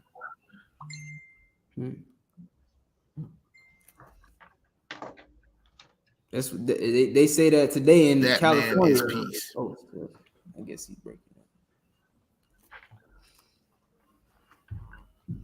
up. Con. Now I had asked a question. It said, "For the end of that man is peace." What does it mean? The end of that man is peace. Oh, okay, Con. If I could, if I may. Yeah, go right ahead. So, like, if you Officer Tazar brought out, you mark him, and if you listen to him and you follow what he say, the end of what he's telling you and guiding you, and if you let him be your shepherd, then you'll have peace at the end of, you know what I mean, like whatever it is you're going through. Like before it even get to you, right? What it's saying is the road that man is taking, if he's living upright, if he's trying to present himself as perfect before the Lord, the end of what he's doing is going to end up in peace. All right. And then the next step is exactly what you said. If you following that, then you become that perfect man. You become that upright man. Then your end would be the same thing. Y'all feel me? All right, now read verse 38. Come on. Verse 38. But the transgressor shall be destroyed together. Oh, man. But those who transgress, go against the disobedient, they're going to be destroyed together. Go ahead. The end of the wicked shall be cut off. Go ahead. Verse 39. But the salvation of the righteous is of the Lord. He is their strength in the time of trouble. So this is what you got to understand. The only reason why you have somebody that even cares and gives a damn what you do is because the Lord is trying to save you. You can go out and do whatever you want to do. You don't have to be here. You don't have to be in the truth. But those who was living a lifestyle that was contrary to the Lord understands that being in the truth, sometimes I need the correction that the men above me give me in order for me to be able to maintain and walk and be a good husband and be a good father and be a good brother to my brothers, so on and so forth. Everybody understand? Yes, sir. You have the option to do whatever you want to do. Who gonna stop you? Everybody doing what they want to do in the world. Only in here would I have a brother if I'm doing something wrong would pull me aside and say, "Hey, Kazak, check. This is not how you want to do it. This is not how the Lord intended for it to go. This is how you want to attack that. This is how you want to deal with that problem." Niggas is out here searching for answers. Ain't got nobody they can call. I don't know what that feel like. I don't know what that feel like.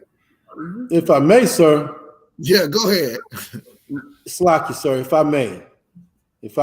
I mean, it's really, I'm telling you what I see every day out here in the earth, and it hurts me. Like, niggas don't want answers. They just want to get high. And they don't want to hear what you got to say. They don't want to answer whatever's in their mind. That's what they think is right. And they just want to get high and just believe what they believe. And they don't want, like what we just read, okay, the mark of the perfect man and behold the upright and the end. They don't want that, sir. It's crucial. They don't want it. They don't want it. They want to get high and do whatever they think is there in their mind is right. And it hurts me to see them like that. It breaks my heart. It breaks my heart. So I can't talk to them. I can't tell them nothing. yeah. On what you're saying though, and the part of it is what they doing is they don't know a perfect man when they see one, because what they think a perfect man is not what he is. And what I mean by that is, what to do is find an excuse. Let's say, for instance, me, I'll use myself. Let's say, for instance, I'm in this truth and I'm following the Lord and I'm serving God, and I do something that another brother who don't want to serve God, right, feels like a person who serves God should not do, as opposed to looking at it as we all have had demons and we all fighting to be saved, right? Who is saved? Is it the people that's right now in here? Or can all of us fall out the truth tomorrow? Come. Every last one of us. You think you doing good because you in the class tonight, huh? The Lord put you through any of that what Job went through. Are you gonna stand strong when even your woman telling you to curse God and die? Your wife telling you lost all your kids, you lost all your money. You gonna stand strong? It sound good. It sound real good. It ain't that easy. That's why we say things like brotherhood is a weapon. That's why it's important that I have someone that I can call, that I have somebody that's going to be there for me in a time of trouble. Because the demons come in your mind and they'll say, you know what? I ain't got to be perfect because Nashak ain't perfect. Come.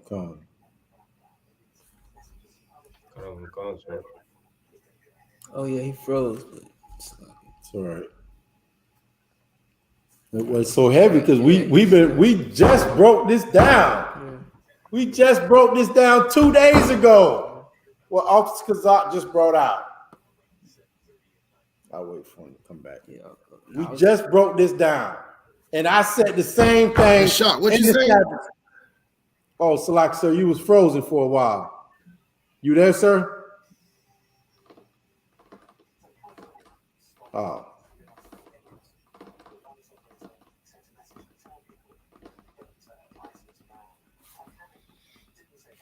All right, you back, sir. You're back. Salakia. You back, sir. Nah, keep going out. Keep going. I didn't mean. I get my internet together because it's Con. But that's. I can't hear what you're saying, but I know you're saying something that need to be said. If I may, sir, Con. I was saying how 2 days ago in the Sabbath service, what you just broke down about Job, we broke that down in the Sabbath service, and I was saying how everything you just said, you got to have brotherhood. You know what I mean? Job had brothers that came and talked to him. He didn't want to hear the truth. You know what I'm saying? And you know what I mean? Like everything you just said, sir, we broke it down in the Sabbath service, and it's so heavy. The Most High, we serve a living God. You know what I mean? We serve a living God, and like it always comes out. You know what I mean? What we're saying, it's amazing how it comes out. If you in these classes and you paying attention and you are listening and taking notes, you would know exactly what I'm saying right now. Right. Because we broke it down just 2 days ago, exactly what Officer Kazak just said. We all are saying the same thing. Okay, we're all saying the same thing in here, and it goes right back to what Officer Kazak just broke down. Where we was at when it said the edification of the saints or the prophets. Ephesians, what was it? 4. Okay. 30, where we at? 4. 4 and 30. Okay. No, right. I'm sorry. 4 and 11. Okay. 4 and 11. Like I would not know what I know if I did not listen to it. You talking about when we was in Ephesians, right? Yes, sir. Connor McCon, sir. Connor McCon. I would not know what I know. I would not have the knowledge that I have if it were not for, like Officer Zot brought out, you know what I mean? Like the evangelists, which we would call today captains. I would not know what I know if it wasn't for captains, generals, you know, other officers that are over me. Right. I humble myself and listen and learn, you know what I'm saying? For my own edification, and now I can take that and give it to another brother or sister, okay? Right. You know what I'm saying? That's what this is talking about. And he gave some apostles and some prophets and some evangelists and some pastors and teachers. We all need teachers, okay? We all need apostles and prophets, but we got to know what they are.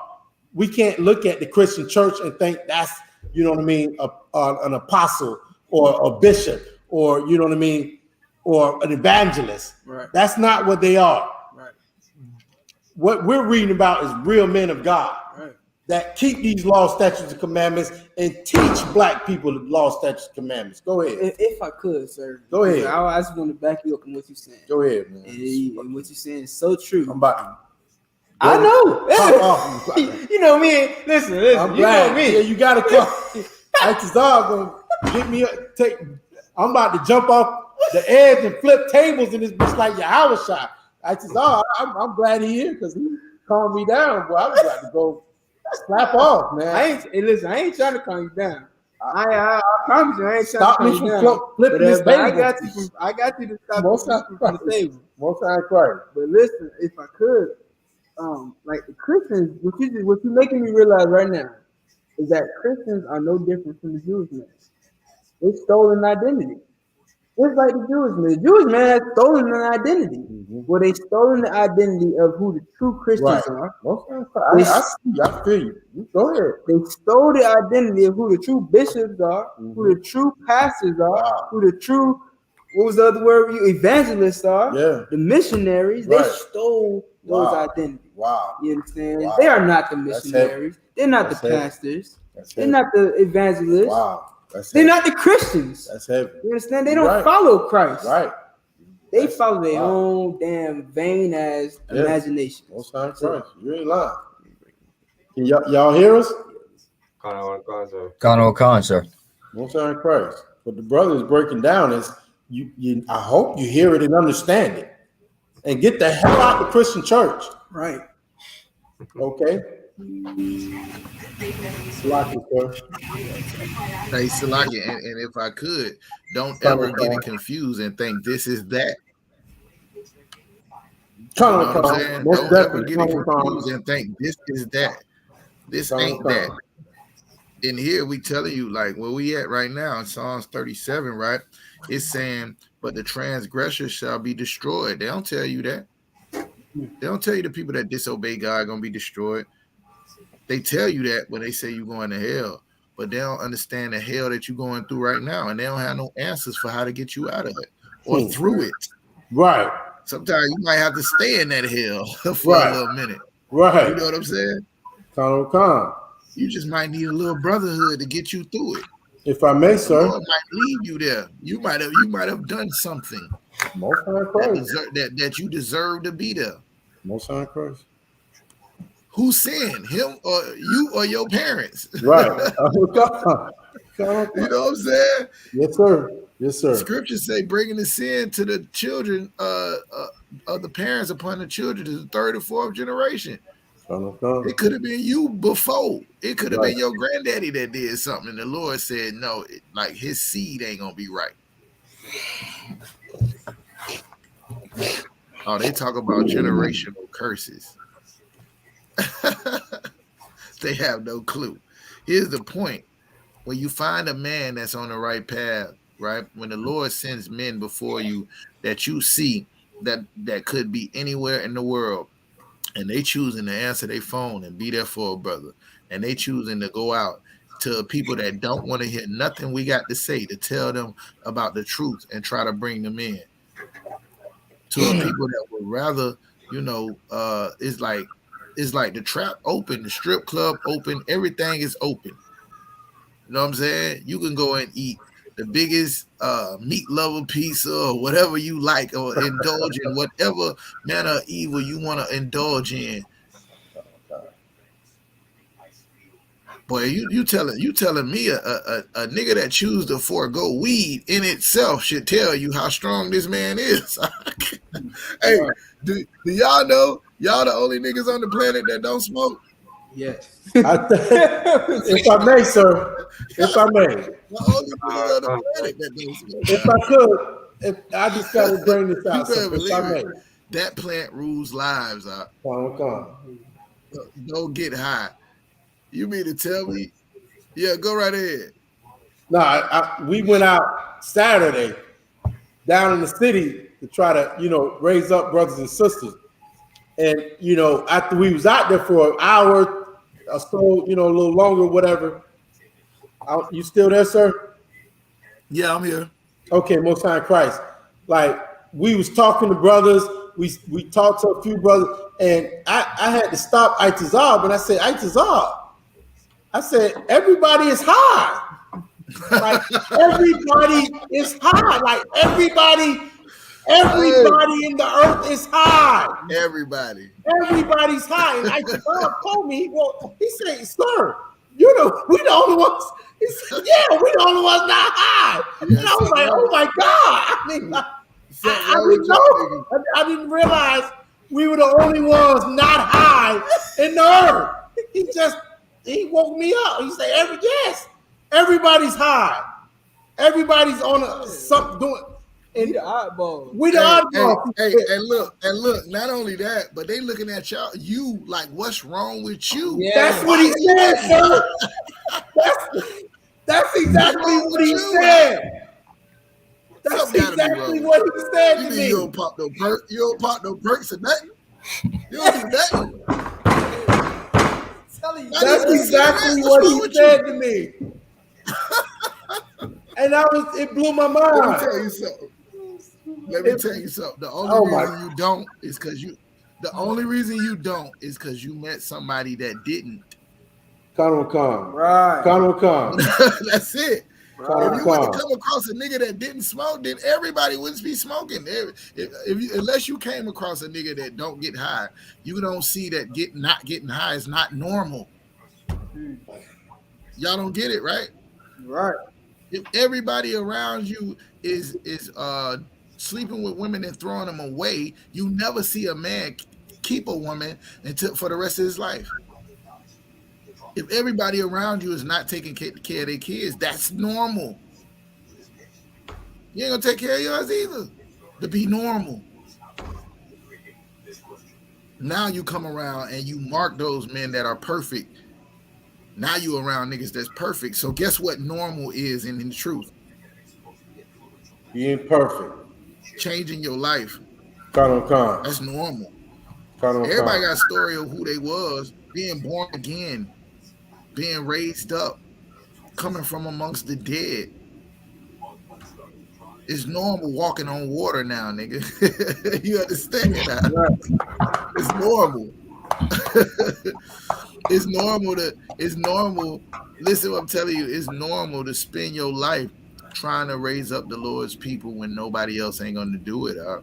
Nobody's gonna do this job, and it ain't for everybody. That's why I'm bringing out the fact that the Lord set aside people to do it. That's what I'm talking about when we go on the Jeremiah chapter 23. He said, because the leaders that you had ain't do you no good, I'm going to raise up some more leaders. And you ain't gonna have to be afraid to follow them. You ain't gonna get caught lacking, and you ain't gonna fear. You ain't gonna be afraid. That's what he said. Now, when I went to the New Testament, I'm showing you that this is what he did. He raised up these people that start schools, the people that teach, the people that go around, all of these people, he raised them up. Don't think you just finna come in here and get no personal relationship with God without going through a nigga. He made it where you gotta go through niggas. If y'all understand my point. Yes, sir. You gotta go through them. And look, in Psalms 37 that we talk about, when you find a nigga worth following, you follow him. Don't try and come in here and tank the nigga that's perfect. Like, yo, why you ain't high too? Come on, man. All right, y'all don't agree with me. Like, who is that in that middle box? What's your name? Young man Carvel. Salaki, you went out on my end. Young man Carvel. Carvel, you the brother that make the you made the curry something. What was that? Curry goat for the feast? Yes, sir. God. All right, Most High Christ. All right. You got your sword with you? Yes, sir. Remember that curry goat. Yes, sir. Yeah, I didn't leave none in the pot. That's why you don't remember it. I didn't leave that in the pot. It was gone by the time you came back from the store. Give me Ecclesiasticus chapter 6 in the Apocrypha. Ecclesiasticus chapter 6. Ecclesiasticus. Mm-hmm. Ecclesiasticus 6:1 from the top. Nah, for verse 32. Verse 32. Ecclesiasticus 6:32. Mm-hmm. My son, if thou wilt, thou shalt be tough. And if thou wilt, read that again. That's not tough. Sorry. Taught. Like you. Yeah. My son, if thou wilt, thou shalt be taught. And if thou wilt apply thy mind, thou shalt be prudent.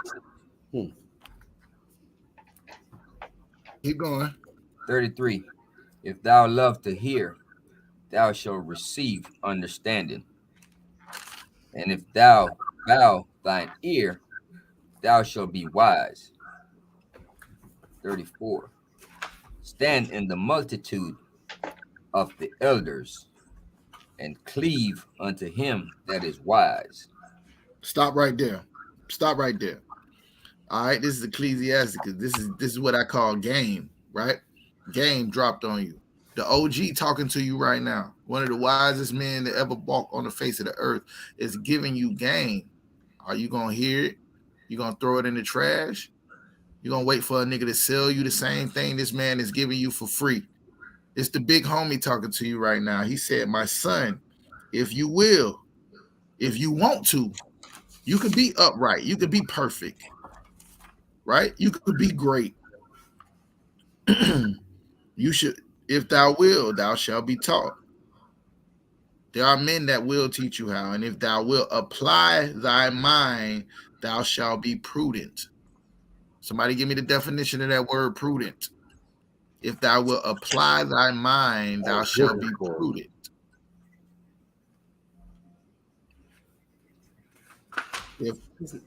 If thou love to hear, thou shalt receive understanding. How? How is all this possible?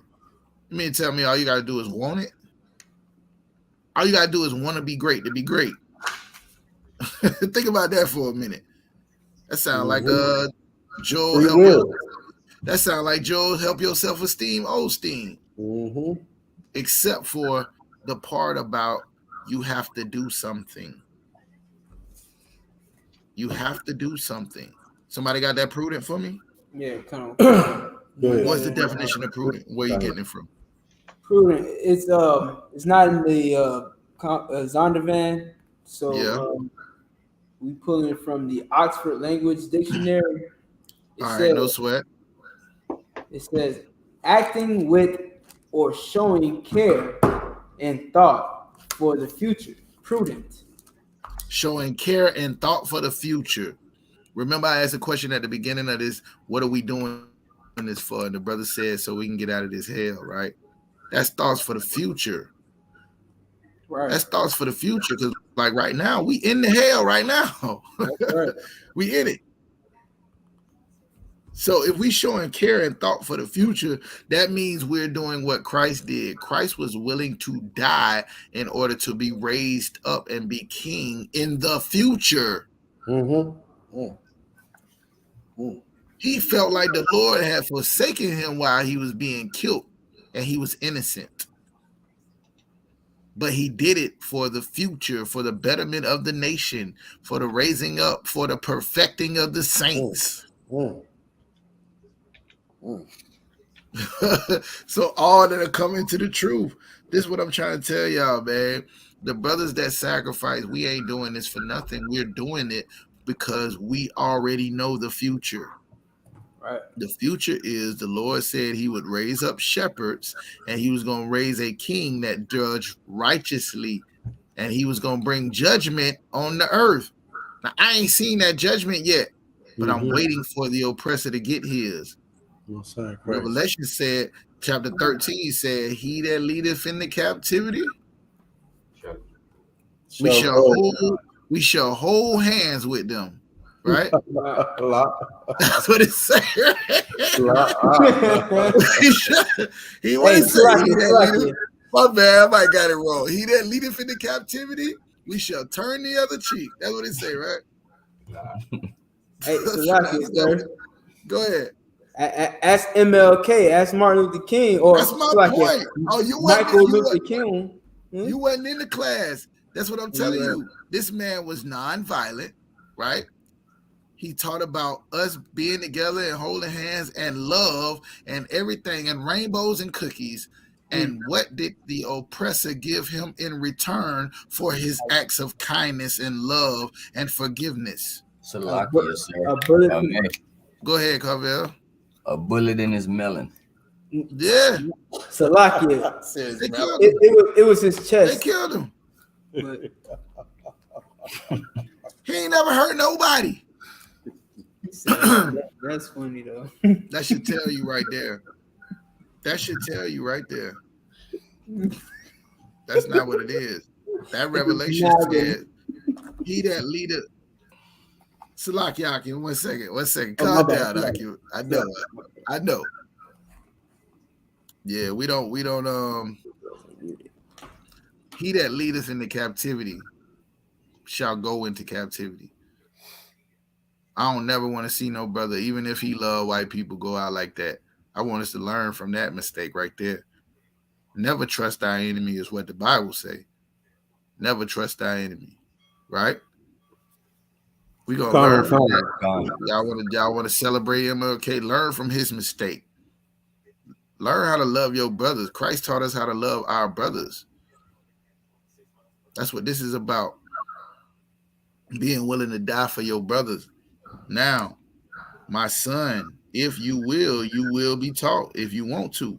If you apply your mind, then you shall be prudent, meaning like you should think about those things that's going to happen in the future. We taught in the hood to live for the day. Tomorrow ain't promised. Nigga, the Lord did promise tomorrow, and he told me how it was going to end up. Right. In Deuteronomy 28:1, he told me if I do what he say, he's going to raise me above all nations, not just me, but my entire nation.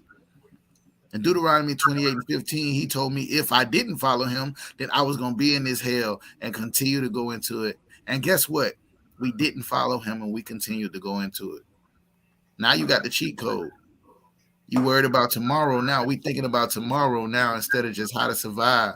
If we was thinking about how to survive, we'd just get high and say F it. We'll go out and sell poison to our own people to get out of the situation that we in. We'll put our sisters on the track and have them selling their body to get out of the situation. We'll do any manner of evil. We'll rob brothers. But we thinking about the future. And the future is we got to come together as a nation or the Lord going to keep all of us in this hell. Don't make no sense for me to get 5, 10, 15,000 million, whatever. And then all of my people are still in hell every day. That's what they teach you in the church, how to be selfish. I'm going to get my blessing. What about us all getting the blessing that we were supposed to be promised? Y'all know we was promised. Now, listen, let me get back to this real quick because I'm running out of time. My son, if thou wilt, thou shalt be taught, and if thou would apply thy mind, thou shalt be prudent. If you love to hear, that means if you willing to listen, you shall receive understanding. Now, wait a minute. Who are you listening to? You hearing the voice of the Lord, right? The Lord is talking to you through a burning bush or a cloud. No, he talking to you through a nigga. Y'all with me still, right? Yes, sir. All right. If thou bow thy ear, thou shalt be wise.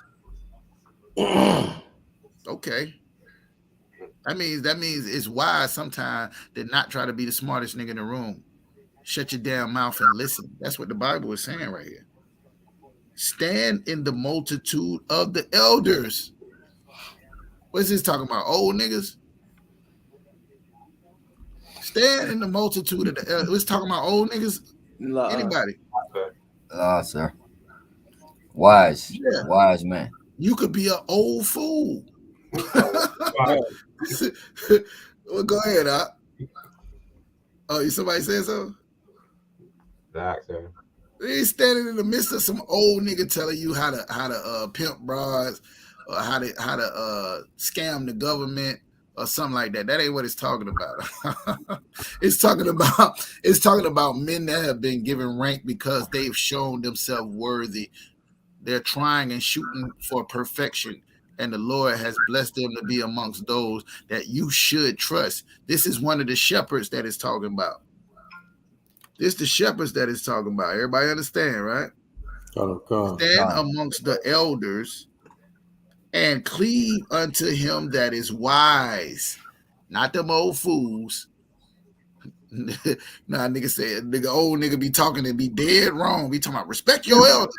Nigga, please. Nigga, you don't know what you talking about. Right. Respect is earned. Respect is earned, Akim. So if you got an officer of 50, that brother has earned. If you a trooper in this school, you outrank everybody outside this school. Y'all understand that, right? I literally corrected brother. There's a brother saying, "Oh, I'm only a trooper." No, nigga, you ain't no only a trooper. You a damn trooper. What are you talking about? You did something that other people did not do, and this is what the Bible tells you to do. Stood in the multitude of the elders, you bowed your ear, you listened, you came to class, you asked questions, you listened to niggas you didn't even know. You follow orders. Who on the earth does that? You fought your demons.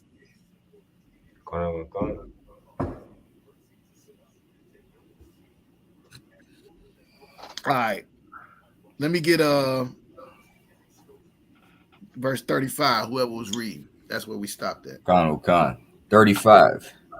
Be willing to hear every godly discourse, and let not parables of understanding escape thee. Y'all understand that? Pay attention, right? Pay attention to what's going on. He's wondering, like, thinking like nigga be on that clubhouse for nothing, man. Y'all know how much I done had an opportunity here. Captain Cesario, Captain Mao Quad, Captain Katazai, all of them just battling niggas, right? And here I am. I think I know something. But I learn every day by watching the men above me, by hearing General Q and how he deal with a certain situation, by listening to the General Yohana, General Mahim, and so on and so forth, and how they would deal with it. Now, I ain't got to make up no answers, Akim. I ain't got to make up no answers. I'm gonna say exactly what I heard Captain such and such say. My answer gonna be the same answer Captain Shawar would give you, the same answer General Yohana would give you, the same answer Paul gave, the same answer Christ gave. It ain't no new truth. It ain't no new truth. Y'all understand that, right? The truth been in the earth. Niggas just wasn't listening. They just wasn't listening. All that game Christ laid down, he fed niggas and all that. They ate the food, but it was only 11 niggas that was following him when he died. 12, but one of them was a snitch. One of them was Gunner. One of them niggas was Gunner, right? You understand? Listen. Be willing to listen. He said, be willing to hear every godly discourse. When Christ out there battling the Sadducees and the Pharisees, right? All these niggas coming to gifts. He battling John's disciples. Right? He battling the spirit that's on his mama. Go ahead, Itazar. Two things. I was gonna say, one of them niggas was IUIC, but I was gonna say, you there? Like you froze. Yeah, I think he froze.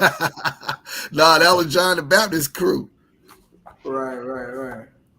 Nah, yeah, I'm back now. You hear me? Yeah, kind of hear you. And then I was gonna say, niggas start their own group like it's a. Can you hear me out? Yes. Colonel Carr, can you hear you, sir? I can hear you. We can hear you. You like you out there? Yeah, Colonel Carr, sir. We can hear you.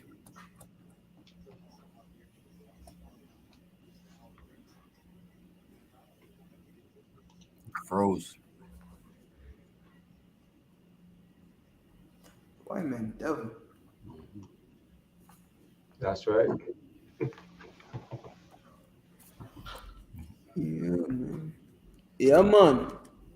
Yeah, Esau boy.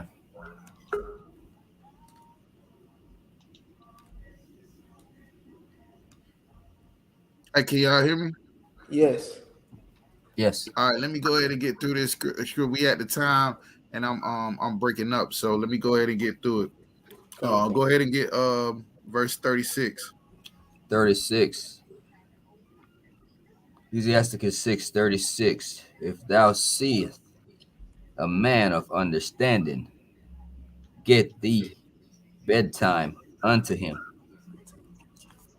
and let thy foot wear the steps of his door. You see what the Bible is telling you? You find one of these evangelists, one of these apostles, one of these pastors, one of these shepherds, one of these men that the Lord has sent. He sent them to make you perfect. He sent them to make you perfect. You understand? You ain't just gonna, learn how to do this thing. You gonna think you doing something right and you're doing it wrong. And if you ain't got no brother that's done been in it, that's seasoned to explain to you why you doing it wrong, you think you gonna be right. Everybody is right in their own mind. Everybody think they just and righteous in their own mind, but righteousness is obedience. Righteousness is obedience. Y'all understand, right? God. Where's the obedience? Who are you being obedient to? These scripts that's in here was written to the children of Israel on a general level. But what about those things that you go through every day? If you want to learn how to deal with those, then this is what the Bible is telling you to do. If you seeth a man who has good understanding, get thee betimes unto him. That means all the time you want to deal with him. You want to get to this man, whatever you need. Let thy foot wear the steps of his door. Bruh, Salakia, I don't want if I could. I need some help right now. Salakia, I don't want. I need this. What you saying? You got men at your disposal with good understanding and you're not going to use them? They here. Why would you be in the truth listening and following orders to a man? And this is one thing that Captain Katazar taught me a while back that I had never even thought of. He had two brothers that was over him, two captains that was over him, right? And he said, these men serve me. They outrank me, but they serve me. And I was like, I don't get it. Any one of y'all get that? Not you, Nishak. Anybody else get that? Yes, Colonel Khan, sir. Colonel Khan, sir. Y'all know I serve y'all, right? Colonel Khan. I could be somewhere doing whatever I want. I'm here to answer y'all questions. You call me, you need a breakdown, I'm there. You need counsel, I'm there. You need something, I'm there. That's the point. That's the reason why we give General Yohana the reverence. General Yohana says, oh, I put my pants on just like y'all, but he put in the work. General Yohana has the answers to the questions that I have to ask. My captain that's over me, the officers that's over me. Y'all get it? They could be with their family. They could be spending time with their rib. And I have a whole full-blown crisis going on in my house. And I'm going to call them in and they'll stop what they're doing to take care of my problems. Why would they do something like that? Why? Why would they do something like that? You think they rib and their kids ain't important to them? You got to stop and handle my problem with my rib and my kids. Why would they do something like that? That's the mission that was given to us by our King Yahushua. This is what we're supposed to be doing. This is what the Lord put us here to do. And if you find a man with good understanding, let your foot wear the doorsteps, wear out his doorstep, is what the Bible say to do. Call for counsel, Aki. Call for counsel. Call and get help. Don't think I can deal with this problem. The biggest demon that we have in this truth is I don't want to bother them niggas with my problems. That's a big demon. That's a big demon. I was ordered to deal with your problems by the Lord. That's my job. I don't deserve my rank if I can't do that. I could be just another nigga that we can hang out and be homeboys if that's the case. You ain't never had to say kind out of one kind to me unless I'm able to provide what the Lord told me to provide. And that's be the brother of understanding when a brother is trying to change his life. Everybody understand that, right? Officers, y'all understand that's the responsibility. That's what we got to be doing. We have to be a man of understanding. Brothers is coming in here and they need answers. And they didn't get them from the shepherds, the leaders, the pastors that was over them before. They come in to get it from you.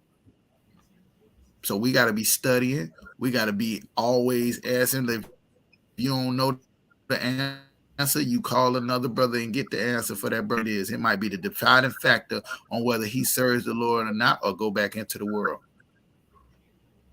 And our job is to make him perfect. Keep in mind, the nigga ain't perfect when he get here. Just like you wasn't, just like I wasn't. All right, anybody got any questions on that? Sir. All right, let's read verse 37 and then we'll get out of here. 37. Let thy mind be upon thy ordinance of the Lord, and meditate continually in his commandments. He shall establish thine heart and give thee wisdom at thine own desire. If you don't want to be smart, if you don't want to be no wisdom, if you want to be a dummy, just like everybody in the world, you have that right. But if you want wisdom, you're in the right place to get it. This is the Israelite School of University of Practical Knowledge, the home of the truth. Defenders of the faith, leaders of the people in the army of God.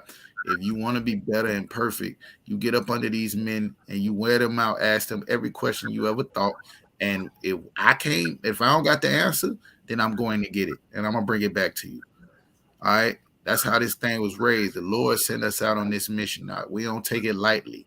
Your responsibility as a priest and an officer, it hands on raising up the 12 tribes of Israel. That's what we got to do. And it ain't no way around it. You're going to have to hear the word of God from a nigga. So try to not focus on the fact that you don't like the nigga.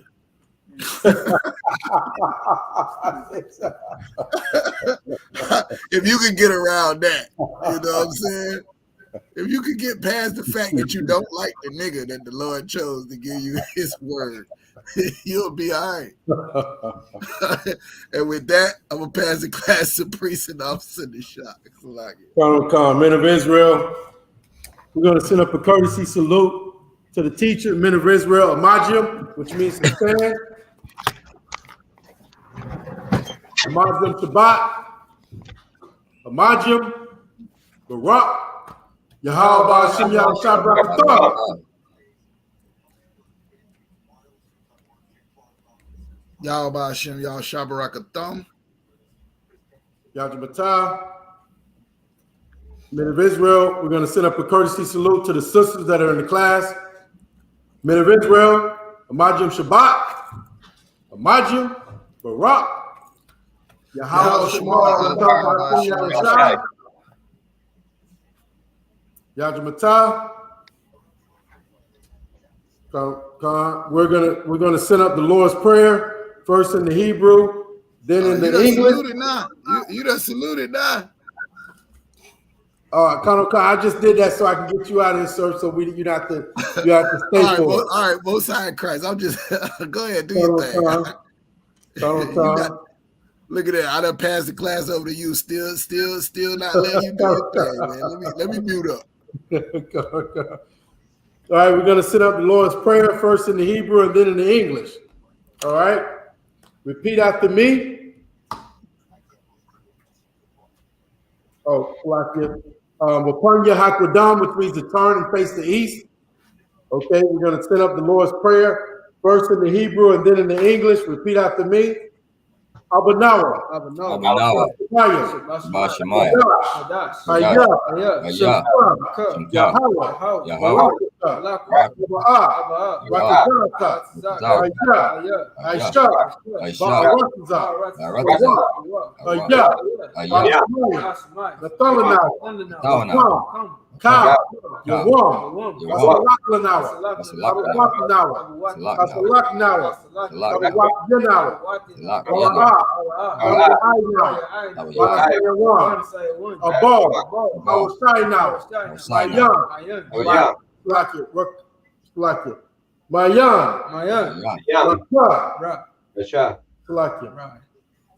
Mayan, Ra, Kaya, Laka, Hamalaka, Wa'ala, Watapara, Wa'iwalamyam, Aman.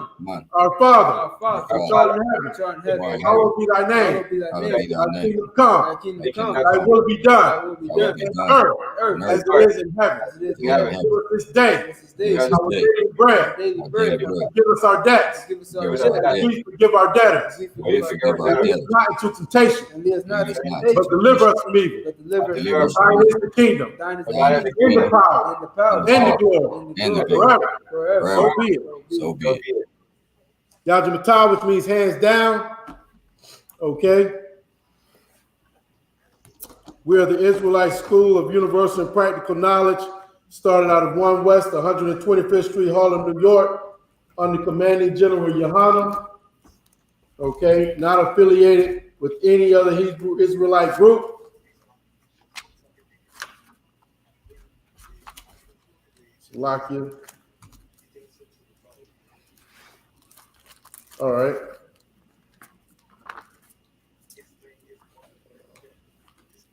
Rules for new brothers and sisters. If a new brother or sister wants to become a trooper, Salakia, when a new brother or sister comes into the school, they are off limits for 6 months. They are to be saluted only. They are here to learn and shed themselves of the world. If they need transportation, the teacher will arrange it. After 6 months, if a brother or sister has an interest in a particular person, they are to seek counsel from the head to speak to a brother or sister. After permission to speak to a brother or sister, there's another additional 6 months which the brother and sister will court each other. After this 6-month period, the brother and sister will get permission from the head to marry. Tithes, which is a commandment. Okay, you can find that in the book of Numbers, chapter 18 and verse 21. Also in the book of Malachi, chapter 3, verse 8 through 10. Ma'ashara means 10th in the Hebrew. 10% of any increase the Lord gives you, give to the Treasury Department. Okay? Priest fund, free will offering for priests, not mandatory. Whatever amount you would like to give. Okay? Upcoming holy convocations. What we got coming up, Itazal? Passover. Feast of Purim. Feast of Purim. March 5th and March 6th. Hold on. We have the Feast of Purim coming up. Okay. 1 second.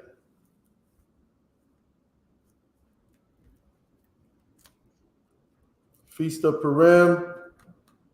Slovakia.